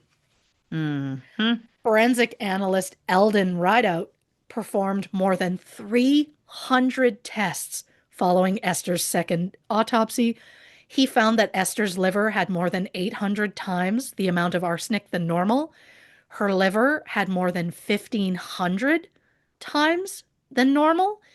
Eldon also did tests on Esther's hair, which contained 9 parts per million near the ends and 353 parts per million at the root. When compared to, say, Janine's hair, there was 1 part per million. This, of course, all means only Esther was given doses of arsenic off and on for months, and the largest dose was given to her near the end of her life. Eldon also went above and beyond, and I don't know he should have done this. Um, he took a small bit of that weed killer and poured it in a glass of water. Then he took a drink, swished it around his mouth, and spit it out. He just wanted to know if it had any taste to it. It did not. His whole thing was just, could you put this in a drink and no one would know? And the answer is yes. Um, the assumption was the arsenic came from that can of orthotriox, which had been found under the kitchen sink in the Castellani home. However, the only fingerprints on the can were from one of the detectives. There were two unidentifiable smudges, but Rini's prints weren't on it. They also couldn't prove that the arsenic that Esther ingested came from that exact can, but the can was missing 3 ounces, which was determined to be more than enough to kill her over the course of several months. In the end, after 5 hours of deliberation, the jury found Rini guilty of Esther's murder. He was sentenced to the death penalty and set to be hanged in February 1967. When asked if he had anything to say, Rini said nothing. The judge, however, publicly stated that regardless of the evidence, Rini was a murderer simply because of, quote, bad character, deceitfulness, immorality, and general pattern of life. Rini's lawyer filed an appeal, and yeah, they got a new trial for that. Mm. At the second trial, several members of the hospital nursing staff testified. One said Rini outright asked her, how much longer is Esther going to live? His reasoning, because he'd ordered some new appliances, and if she was going to die, he wouldn't bother having them installed. He'd just move to a new place instead. Feels like a completely rational question for a husband to ask nursing staff during a crisis. 100%. Multiple nurses said on several occasions they saw Renee bring Esther a milkshake from her favorite restaurant. But what they found odd was every time he brought one, he never threw them in the garbage. He always left with them. Never left it behind, always took Hmm. it with him. So, is it possible that Renee was putting arsenic in those milkshakes, feeding them to his dying wife, and then disposing of the evidence? By the end of her life, the only thing that Esther could digest was milk. So, it's more than possible that he just found a way, especially when she seemed to get sick anytime they went out to eat or when Rainey was making dinner, like on Mother's Day when he barbecued burgers. And while I know it's not exactly a smoking gun, early in his radio days, Rainey did a routine, just a random little bit on the radio. And I don't know what was before the bit, but it has a woman that says, "Did you drink all the DDT?" Renee responds, "Oh, I left some for you, dear." And the woman says, "Oh, I'm glad. Thanks awfully for the cyanide." It's just not a funny bit, especially No. when it kind of turned out to be foreshadowing. And well, we're already pretty skeptical of Renee at this point. He gets worse. While Esther was in the hospital, her mother, Mabel, asked Renee if he had any idea as to what might have caused Esther's mysterious illness. And that absolute piece of shit responded with, and I quote, "When a house burns down, I don't look for a fire. I look around to build a new one." Ugh. Vile. So we know he had the motive because he clearly wanted to marry his mistress. And we know he had the means because he had access to arsenic and he was seen bringing Esther milkshakes throughout her hospital stay. But of course, his fingerprints weren't on the weed killer, so the defense tried to suggest another culprit. They put Reenie's daughter Janine on the stand, who at this point was 13. Oh my God. Janine claimed her mother's sister Gloria was jealous and that she'd threatened to kill Esther. Janine said she had seen Gloria preparing food for Esther and then taking it to the hospital. Gloria, of course, denies any of this. But suspiciously, none of these claims were ever mentioned during Janine's first interview with police back in August 1965. So why would she wait so long to say anything? Maybe because it was all completely rehearsed? In court, Janine was asked if she'd ever gone over her testimony with anyone prior to the trial. She admitted she talked about it with Lolly and the lawyer. Years later, as an adult, Janine admitted she outright lied on the stand. She said she was coached by her father's lawyer on exactly what to say. The lawyer instructed Janine to say that she had seen her mother using the weed killer in the yard before she got sick, which was not true. She was also told to say that during that trip to Disneyland, she shared a bed with her father while Lolly shared a bed with her son. Well, as an adult, Janine admitted no, Lolly and her father shared a bed throughout that entire trip. So much for that relationship not starting until after, huh? Yeah. In his closing statement, Rainey's lawyer said, quote, "If you're going to hang a man for adultery, there aren't enough lampposts in Vancouver to accommodate them all." He ain't wrong. Oh, I just wrote bleak.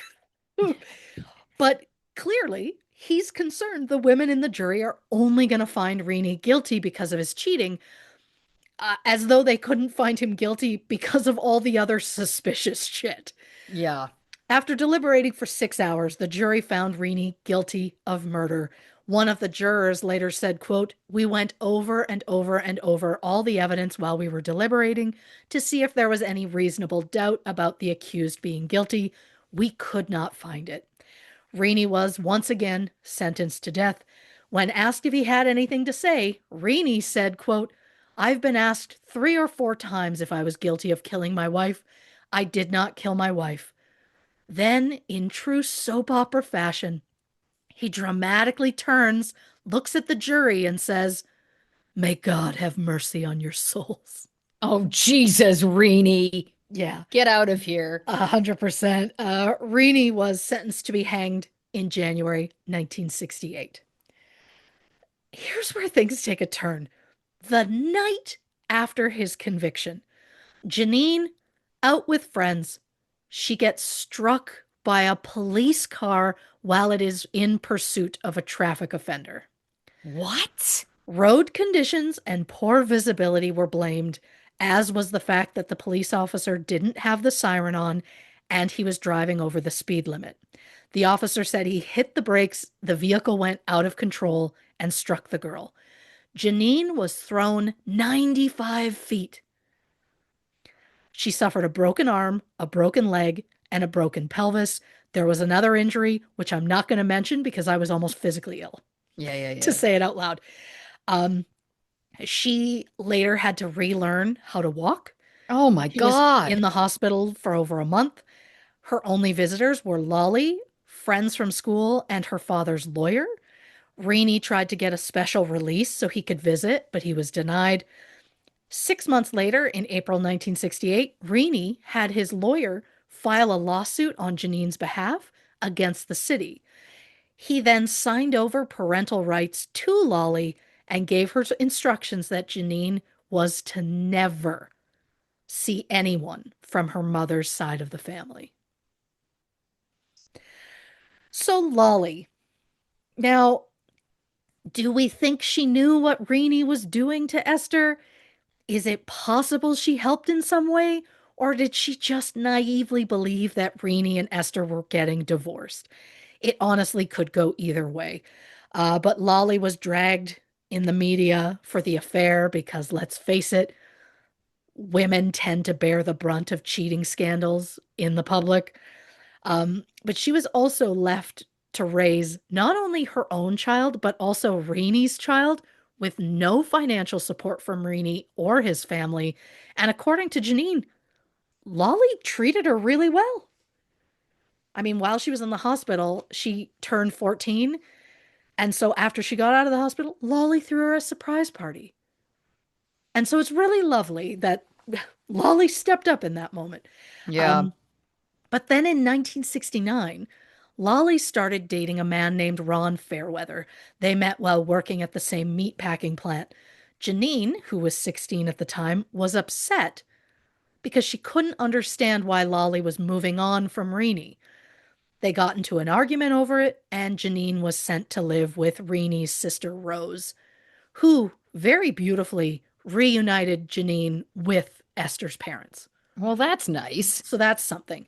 But it's interesting that no one from Esther's family ever fought for custody. The thought is maybe Reenie knew about the childhood abuse that Esther had suffered, Mm, and the family wanted to avoid that becoming public. mm. Um, in 1970, Lolly and Ron were married. They moved to White Rock, where Ron became a customs inspector. Lolly's son Donald, who was about 10 at the time, later said he was horribly bullied by his new stepbrother to Oh, the point where Donald moved in with his grandparents after high school graduation. Donald last spoke to his mother in 2008 and has said he does not care if she's alive or dead. He described her as evil, and she never should have had children in the first place. wow. Yeah. I'd be interested to know if Lolly always treated Donald differently than Janine, or if things simply took a turn after Lolly got married. I don't know. But as of this record, there is no word as to what happened to Lolly Miller after that. As for Reenie, in 1967, the government of Canada passed legislation to temporarily suspend the death penalty for murder cases, with exception to the cases involving the deaths of on duty police officers or prison guards. All death sentences, including Reenie's, were then commuted to a life sentence without the possibility of parole for 25 years. The death penalty was then officially abolished from the Canadian Criminal Code in 1976. So once he gets commuted, Reenie tries to just appeal his sentence altogether, gets denied. He was then transferred to a medium security institution in Abbotsford. Janine continued to visit her father, and in 1973, when Janine turned 21, she finally received a settlement from the accident 6 years earlier when she was struck by a police car. The lawyers were received $8,000. Janine received $19,000. Those amounts in 2025 are equivalent to like 58,000 and 137,000, respectively. Rainey told Janine he was entitled to a portion of that money and he wanted to use it to buy a new car when he was released. Ugh. At this point, his release wasn't even in sight, so it was a very bold assumption to make. But also, he could have stopped speaking after the word entitled. Janine agonized about whether or not she should give her father money, but her boyfriend Dale, beautifully supportive Dale, told her she should just keep the money for herself. Reenie did not take that well, and because you're not allowed to like pass things to people, I guess, in prison during visitations, Reenie like snuck Janine a note. The note called Janine selfish. It in just full of insults to both Janine and her boyfriend. And while there were no outright threats made in the note, Janine said that it made her feel unsafe. Also in the note, and this is bad, Reenie brought up a trauma from Janine's past. A few years prior, Janine had been sexually assaulted. She told her father about it, and he told her to not go to the police because the story could end up in the newspapers, which might negatively affect his chances of ever being paroled. I hated him before. I know, I know, piece of shit. So Janine followed his advice and chose not to report it. In the note, Rainey told Janine she was lucky she told him about the assault and not Dale because Dale would have been mad at her. Just a full piece of shit and a shitty parent. In the end, Janine did not give her father any money and she outright stopped visiting him. Soon after, she received angry phone calls from one of her father's former colleagues who told her her behavior was going to make Reenie get denied parole, as though that was her problem in any way. She did see her father once again in 1976 and then never again after that. Janine and Dale got married in 1977. They had two daughters together, and sadly, Dale passed away in 2005. Hmm. A few years into his sentence, Reenie was given day passes from the prison, so he volunteered to do public relations for some nonprofit groups and a radio station called CFVR. After less than 10 years in prison, Reenie was moved to a pre-release trailer on the prison grounds, basically the first step to parole. So he would be free to go wherever the heck he wants during the day, and then he just spends night at this prison trailer. And throughout all of this, Reenie somehow had multiple girlfriends, and in late 1978, he married one of them. Which one? It doesn't matter. In May 1979, Reenie was released from prison after serving about 12 years, so much for no parole for 25. As soon as he was released, Reenie called his old boss at CKNW and asked for his old job back. Shockingly, he said no. Oh my God. Yeah. Reenie then worked at CFVR Radio as a remote engineer and as part of the promotions team. never made any attempt to try and contact Janine. Couldn't get anything from her, so I guess Yeah, that was that. exactly. In January 1982, Rini Castellani died from pancreatic cancer at the age of 56. And while he denied killing his wife, so many things suggest that he did, like his motive and the fact that he applied for a mortgage with his mistress while his wife was in the hospital, or the fact that he took that same mistress on a holiday the day after his wife's funeral. And don't even get me started on how poorly he treated his own daughter. But I bring all this up to justify the following statement. I hope that when Rennie was dying, he got to experience the level of agony that he caused to Esther. Reporting for True Crime and Cocktails, I'm Christy Oxborrow. Wowzer, what a tale. Listen, let's hit the can, grab a drink, and we'll be back to discuss the Milkshake Murder again on this episode of True Crime and Cocktails. On three. One, two, three. Welcome back to this episode of True Crime and Cocktails. We're, of course, discussing the Milkshake Murder. What a ride! Yeah, What a ride. Now, this is the problem, is that off the top, you were talking about Carl and Mabel. Carl And then, Jr. yep. Yeah. I knew it and I tried to skip over it as I know. fast as I could, but yeah. I had to, I mean, of course, it's the first thing that came to my mind. Oh, I Um, get it. Same. this whole story is so tragic, like top to bottom, like Esther's childhood and being Oh, I sexually know. abused and being the violence in the home, and my God, this poor woman. Um, you're gonna love this. Oh, wait, I got one point beforehand. Okay. The Willows Hotel burning down. The hotel not up to provincial standards. 50 small fires over 20 years. I just want to point out that is over. I mean, they're averaging over 2 fires a month. You know, It's extreme. it's extreme. It's extreme. Well, excuse me. 50, that's not 2 fires a month. My God. It's 2 fires a year. Wait a second. Wait, No, nope. yeah, it's two It's fires a a year. it's a fire a month. A No? fire, Yeah. no, it's a fire a year. It's 2 fires a year. This is How many? fantastic. Wait, I was thinking 2 years, not So 20 was years. I. So was Good I. God. But Look, it's even not a still, math podcast. it's not a math. No, we like science. We don't care for math. Here's the thing.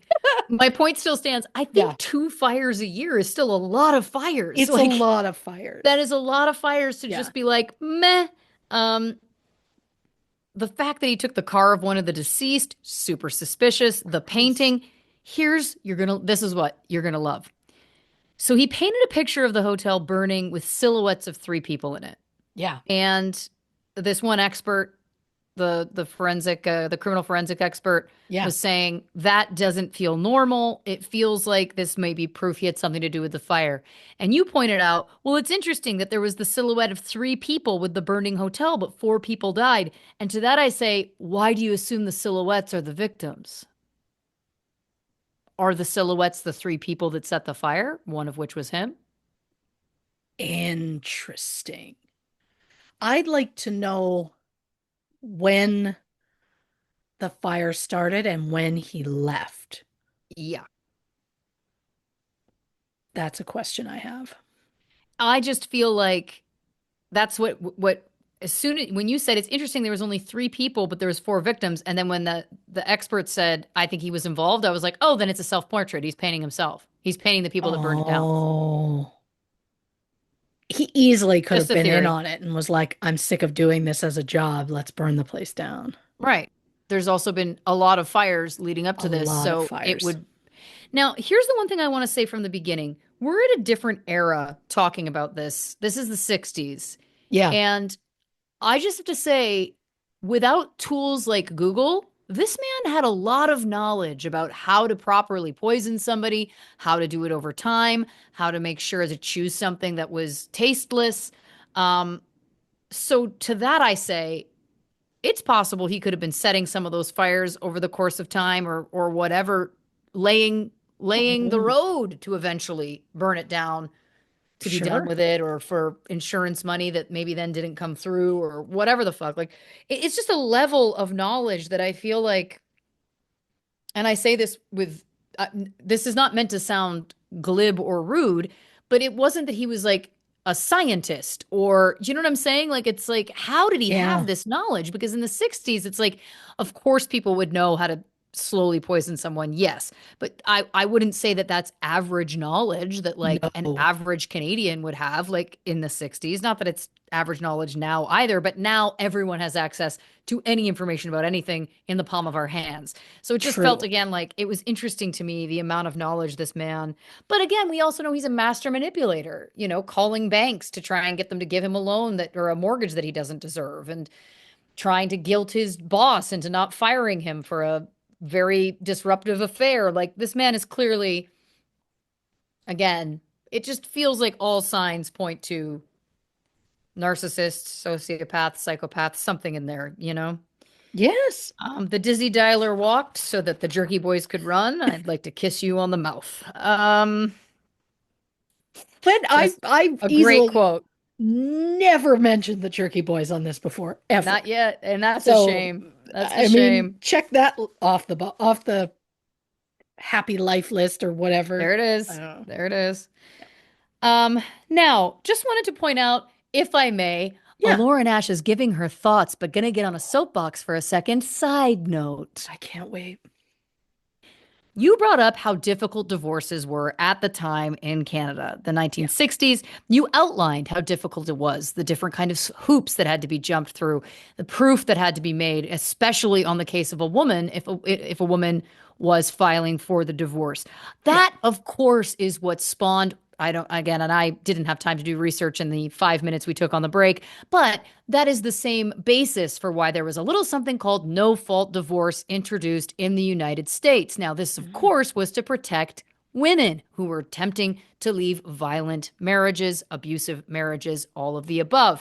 I do just want to remind you that there is a current movement in 2025 in the United States to roll that back, to get rid of no fault divorce. And if we learned anything from listening to how Christy described how difficult it was to get a divorce, especially for women at that time, I just want to point out this is what they are attempting to do in current day and time Yeah. in the United States of America. Now, I don't know if they would go so far as to force you to publicly print all of the details in a newspaper, or if they're just more concerned about not allowing women to get out of abusive situations. But I digress. I digress. Yep. It's terrifying. 100%. The fact, I mean, this episode really is just scratching all of my feminism buttons, or pushing all of the buttons, because again, the fact that this woman was ill and went to the doctor and then just kept getting told it was her diet, Yep. kept getting told that it's because she needed to lose weight or fix her diet. This woman was being slowly poisoned, Correct. brutally, brutally poisoned. Um, and it just reflects, again, as you alluded to, we don't have enough time. We could fill another, I mean, I could rant about it for an entire day. I could rant about it for 9 days sitting in a station wagon far above the road about, the way that women, especially, are treated by medical professionals, not being believed, being gaslit. But again, we don't have the time. Yeah. It's just, again, there's just so many things in this episode that were making me like want to scream. Um, because hashtag misogyny. You said Dr. Sector. I thought Dr. Lecter. Thank Just you so feels much. like I Yeah. had to bring a little bit of lightness there. Of course. Then you gave a shout out to Dom DeLuise, which I think is also a first for this show. And to that I want to respond, hey, remember the show Jake and the Fat Man? I do. I will never forget that that show existed, and that that was the actual title, and it was very popular. If you're a young person, have never heard of it, Google it. It existed. Yeah. Okay, so the fact that this woman is literally going into heart failure, there's no definitive answers. It's like, ooh, she really does need to go to the hospital. I mean, thank God they brought in Dr. Yeah. Moskovitz, however you say it, who actually took it seriously. But again, just watch this woman Mhm. slowly dying. Yep. Truly stunning. Um, the fact that he was willing to even do this stunt for 9 days while his wife was dying in the hospital. Like, Yep. again, like, this is, I think, a very interesting case because, again, if you listen to this show, you know that one of my passions is about reasonable doubt, about how it's important, about the judicial system be existing to protect us all, and that if you can't prove reasonable doubt, or if you can prove reasonable doubt, you cannot convict. I stand by that. And I know that some could argue, but Lauren, isn't the information in this case fairly circumstantial? I'm going to go out on a limb here and say, personally, I don't think so, because there's no other explanation. If they exonerated Gloria, the sister, who, by the way, only got brought up in the second trial to begin with, there's no one else who had the motive, the means, the opportunity, and, by the way, the timeline. Because Yeah. one of the most damning pieces of evidence to me is the fact that Lolly was going around saying, we're going to get married in 2 to 3 weeks. And that was at the exact same time that Esther was nearing death. It just felt like they literally were planning this around her death. I mean, the fact that she wasn't Yeah. like, we're getting married on this date. It was like, oh, we're getting married in a few weeks. And then Dot, dot, she dot. died in a few weeks. Right, exactly. And it was like that to me, that's one of the most damning pieces of this entire thing was that it was like, okay, it's clear that it was like, I have to slowly kill my wife. I have to do it over time so I don't get caught. If I slowly poison her, it'll just confuse the doctors. I won't get caught. We'll get married as soon as that's done. And then she starts running her mouth that this is her fiance and they're getting married in a few Mhm. weeks. Like to me, it's just it feels like they had planned this together. That's my take. And Oh, more than possible. the fact that they applied for a mortgage with her using Reni's last name, first of all, wildly inappropriate on so many levels. Yep. Secondly, like in terms of business, I mean, the bank should never have allowed that, first of all. And second of all, it's just more proof. Like there's Yeah. oh, there's so much motive. The only person in her life with motive. Yeah. Now, do I think he should have been sentenced to the death penalty? No, but that's also because I don't fully agree on a humanitarian level with the death penalty. And again, we Sure. also know that it was thrown out and that saved his life, etc. But you know what I'm saying? Like it's like I certainly think he killed her and I certainly think he should have spent his life in prison. I just don't think there's any other explanation. The fact again that he was alone with her, requesting the nurses to leave them alone. He took the cups every time he left. Like I understand we don't have fingerprints. I get that. But I also bet that if this was current day, there would probably be surveillance footage of him buying that product in a Home Depot or a credit card receipt. And if he was smart enough to pay cash, I doubt that he was smart enough not to get caught on camera buying it. I feel like Yeah. it goes with it to me. That's what I think. There is Okay. not a world in which someone that I love is like like so sick in a hospital that I'm gonna tell the nurses I want alone time and they can't disturb. It's like you come in and help them as much as you need to. Yeah. I'm gonna be here. It's not like I'm gonna be nude. Like you can enter the room. I just like, I you know, promise no nudity. What I yeah, don't like promise is I won't be wearing these bikini bottoms. yeah, it's insane to me that it was just like I want to be alone with her without anybody interrupting. And it's like It's they should check lunacy. on her. That's why she's Yes. there. Yes. There Yes. is no reason you needed to be alone with her without any like without anybody coming in. No. Also, if one of you, a loved one of either of ours, was nearing death in the hospital, are we going to be going to work for 9 days? No. Are we going to be leaving that person? No. We're probably going to be like Nope. sleeping on the floor in that room. Like Yep. none of it adds up. None of Nope. it adds up at all. The fact that he handed out cigarettes to the funeral goers at her I can't. funeral. Again, it's like I understand that we don't have necessarily the fingerprints or whatever, but we've got so much other stuff that's proving this. So much. Um, the fact that he guilted the bank, saying he couldn't work to get that credit check pushed through. The fact that they left the next day and went to Disneyland. Like, there's so many pieces of this that are just, again, this is not typical behavior. The fact that he told the police his relationship with Lolly started after the Disneyland trip, which was completely bullshit. By the way, they were both fired for the affair. Everyone at work knew about the affair. Her landlord was like, no, that guy's here all the time overnight. Like they weren't kidding anybody. And again, I understand the idea that it's like, you can't convict him because he's an adulterer. I'm not. I'm convicting him because of his timeline and his access and his motive. Yeah. Yeah. Well, again, them even trying to say that the affair wasn't happening is insane to me. Because there's so many witnesses. So many. It's just wild. And I'm also, I mean, it was the 60s, so I know it would have been different, but I'm like, how far in advance did you plan that trip? Because the fact that you left the next day, like, It's also like, what a weird thing to do to your child. Her mother has just died, and yeah, you're essentially saying, you don't get to grieve. We have to go and have a fun time at the happiest place on earth. Like, if ever there was something that was like more mentally and emotionally harming to a child, I'm sorry, I haven't heard it. Like, that is too, I understand the idea of let's do something after this huge loss. I'm not sure. criticizing that. The next day, I don't know, Oh, give her yeah. a couple weeks to sit in those feelings. Like, my God, I just feel like I can't imagine going through that kind of loss as a child and then the next day, like being expected to be happy. Oh, it's insanity. It's insanity. I don't even know. She also had made a comment later in life that her father just never spoke of her mother again.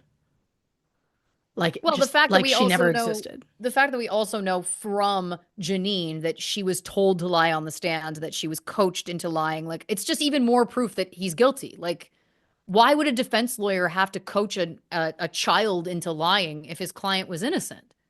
If the Correct. client was if he was innocent, they would have been able to find reasonable doubt and prove reasonable doubt without having to force a child to lie. That poor girl, again, like she loses her mother, like this the story from top to bottom, just tragic. Um now I have to give a shout out to, I believe you said his name was Eldon, who was the man Oh, who was doing the yeah. tests. The fact that he put the weed killer into a glass of water to taste it just Hmm. to see. I mean, that is a man committed to his craft, and I salute him.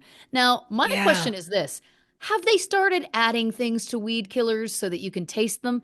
Because if they are naturally tasteless, I think that is a massive oversight, much like Hmm. natural gas. Here's a fun fact. Did you know natural gas has no scent? And that disgusting, eggy, farty smell that we Yeah. associate with natural gas is something that they put into it so that if there's a gas leak, you can smell it. Because if there was a gas leak Oh, of natural gas, it would just kill you because it has no you scent. wouldn't know. Exactly. Yeah. So if that kind of logic is not being applied to, I'll say it, all insecticides, weed killers, all of the Yeah. above, then we've got some problems on our hands because, I mean, they Yeah. must be doing that now, right? Like, there's no I way. have to believe it because, yeah, like I don't know what they need to add, but yeah, you definitely need to make it taste Bad, bad. Yeah. pungently bad. The fact that they had got this second trial and he was not only found guilty again, but sentenced to the death penalty again. What a massive waste of time and resources and torturing Janine on the Yep. stand. Like, shame on that judge for getting, and I understand that that judge's heart was in the right place, but like, man, you fucked them into getting to do that trial all over again. And then you just wasted time and money and again mentally destroying a young girl. I mean, it sounds like Yeah. I pray her life wasn't destroyed, but then that girl's hit by a police car. Again, this is what is this family? You know what? This family, there's something about this family, um, especially the line of women. What's going on? That is an absolutely wild update. The fact again that she, of course, was brutally physically injured, absolutely should have filed a lawsuit. I'm glad she did, and I'm glad she Yeah. got the money. The fact that her father tried to take that, any of that money, like again, like your child has been so physically damaged after being Yep. so mentally and emotionally damaged, Yep. that is, again, speaks to character and is disgusting. Now, I have to say, the fact that this man only served 12 years. I know. Here's the thing. Do I think he should have been put to death? I don't. Again, I have a hard time with the death penalty always. It's Sure. weird to me. I think we've talked about this on the show before. It's a strange thing. The fact that it's been abolished in Canada since 1976 and they still happen in America is a whole other conversation. But again, we don't have the time. But 12 years is not enough for this crime. And I think it's the fact that a heat of passion crime, I'm not defending, but if he in the heat of the moment shot her or something or whatever, I still think he should spend life in jail, to be clear. Sure. But this man methodically poisoned a woman over a very long period of time and watched her die a horrific, drawn out, slow, painful death. Yeah. That to me, like pulling a trigger is bad enough. Pulling a trigger and ending a life is absolutely horrific.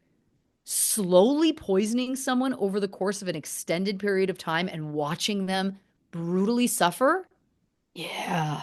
that takes a whole other level of fucking demented ability because it's not like, oh, I did this in the moment and it was whatever and fuck, what did I just do? He made that choice every single day. Yeah, for He months. killed her every single day. That's the truth. He like committed a small murder, a small piece of her murder for months. Disgusting. He should never have Yeah. gotten out, in my No. opinion. The fact That's that she absolute started to insanity. improve after he was gone, and then he came back and was like, "Oh, she's improving. Time to kick it up a notch." Like that was if there was any moment in time for him to go like, "My God, what am I doing? Stop." I mean, Yeah. yeah, the fact he had just no remorse for it. No, not only no remorse, he doubled, tripled, quadrupled, quintupled. Like he kept it going. At Yeah. any time he could have stopped. That's the thing, right? At any point he could have gone, "What the fuck am I doing?" Never did. Nope. Never did. And by the way, the other thing I would argue that's proof that it was him is who had access to her that much. Where did the sister live? I'm sure we could poke holes in. By the way, we also know that that's a patent lie because Janine admitted that it was a lie. So Yeah. there's no point in me even getting into it. But my point just is that it's like, who would even have access to her to be poisoning her consistently, daily for months? It would have to be the intimate partner. There's no other option here, Yeah. right?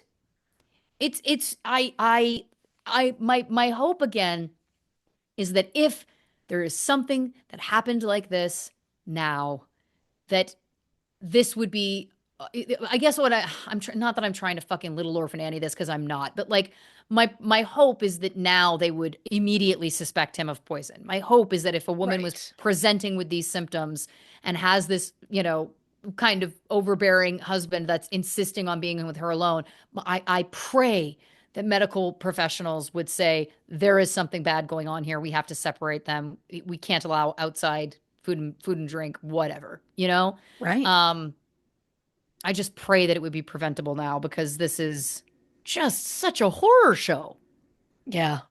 Oh, I also forgot to point out the funeral, they didn't allow children, so the daughter didn't get to go. That's crazy. That's crazy. It's her And then the next mother. day they took her to Disneyland. I So mean, obviously literally, she wasn't at Disneyland the next day, but like, no, but the trip started. yeah, But that's like, think about that. You're not allowing that child to have any level of grief, any level of grieving. You're not allowed to go to the funeral, and then we get in the car and drive to go to Disneyland. yeah, That poor woman. My God. My God. It's disgusting. Gross. yeah, Gross. What a story. I mean, listen, honestly, I think so important to tell the story. I think this is an important one to tell. It's like there's so many levels to which this is just failure by medical professionals, failure by law enforcement in a sense. Not but I guess not because ultimately law enforcement hadn't been called in yet. So I guess they couldn't fail if they didn't know about it. yeah. I mean, they pushed. It was that one doctor that was like, Yeah. "I'm not giving up." And kudos. that he wouldn't give He up. knew there And was something kudos, in his yeah, gut that he knew. a Yeah. 100%. And kudos to the guy that was like, I need to prove you couldn't taste this stuff. How am I going to do that? I have to taste it. It's like when you hear about the old-timey experiments where it was like that one guy that like took it all of his own blood out and replaced it with other blood or something. Like I'm bastardizing the story, but like again, like people, especially back in the day, I feel like scientists got wild. It was like, all right, I guess I'm testing on myself then. I guess I'm doing it to me. Yeah. I commend him because I bet you that was also, I mean, that is an important piece of the story. It's important to know, like, is this detectable? And if he couldn't detect it in water, there's no way she could have detected it in a milkshake. And the Right? last thing I want to say, in terms of the poor diet argument, which again, I'm not putting anything in that because that's bullshit. And one of the other things I will say is I don't think I need to explain to you, like in 1965, the amount of ingredients in all of those foods, I don't care if it's a burger and fries and a milkshake, that would be so much healthier in comparison to those items now. Today. Yeah. Sorry, I understand that you could argue that it's like, yeah, well, Lauren, calories and fat and whatever doesn't matter to me. It's there ultimately there would not be the same health implications by eating that kind of food back then that there would be now. Yeah. That's a fact. And so again, the argument that it's like, yeah, that proved poor diet and therefore well, listen, also, we know that it wasn't the poor diet. We knew that it was the weed killer her husband was secretly giving her daily. It's just, again, Yeah. one of those things where it's like, I think there was probably a lot of people in that era, in that time, that were eating a lot of burgers and fries and shakes. I think that was like a really big staple, actually, in diet back then. Sure. Not abnormal. It's not like she was like, you know, some making some wild choices. I think, Yeah.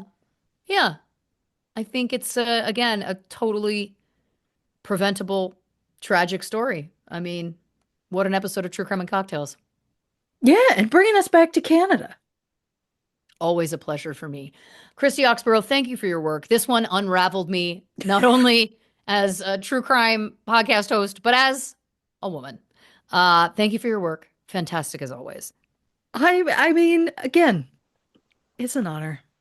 And we thank you, dear listeners, for joining us on this wild ride. If you haven't already, give us a follow on the socials on Instagram, Facebook, and YouTube at True Crime and Cocktails, on Twitter at Not Detectives, on Patreon, patreon.com/, True Crime and Cocktails for bonus content. Of course, the only place for official True Crime and Cocktails merch is, of course, truecrewmerch.com. So check that out as well if you're interested. And please, again, stream my song Dumpster Fire on Spotify. You can purchase it on iTunes, but let's get those streams on Spotify to 100,000 as soon as possible. And I'll give away some more signed Dina Funko Pops. Christy, do you want to tell the people about next week's episode? On the next True Crime and Cocktails, Carolyn Matthews. I look forward to hearing more about that case, as I know nothing about it. Christy, do you want to say goodnight to the people? Oh, good night, jerky boys. Good night to everyone celebrating Pride Month. Yes!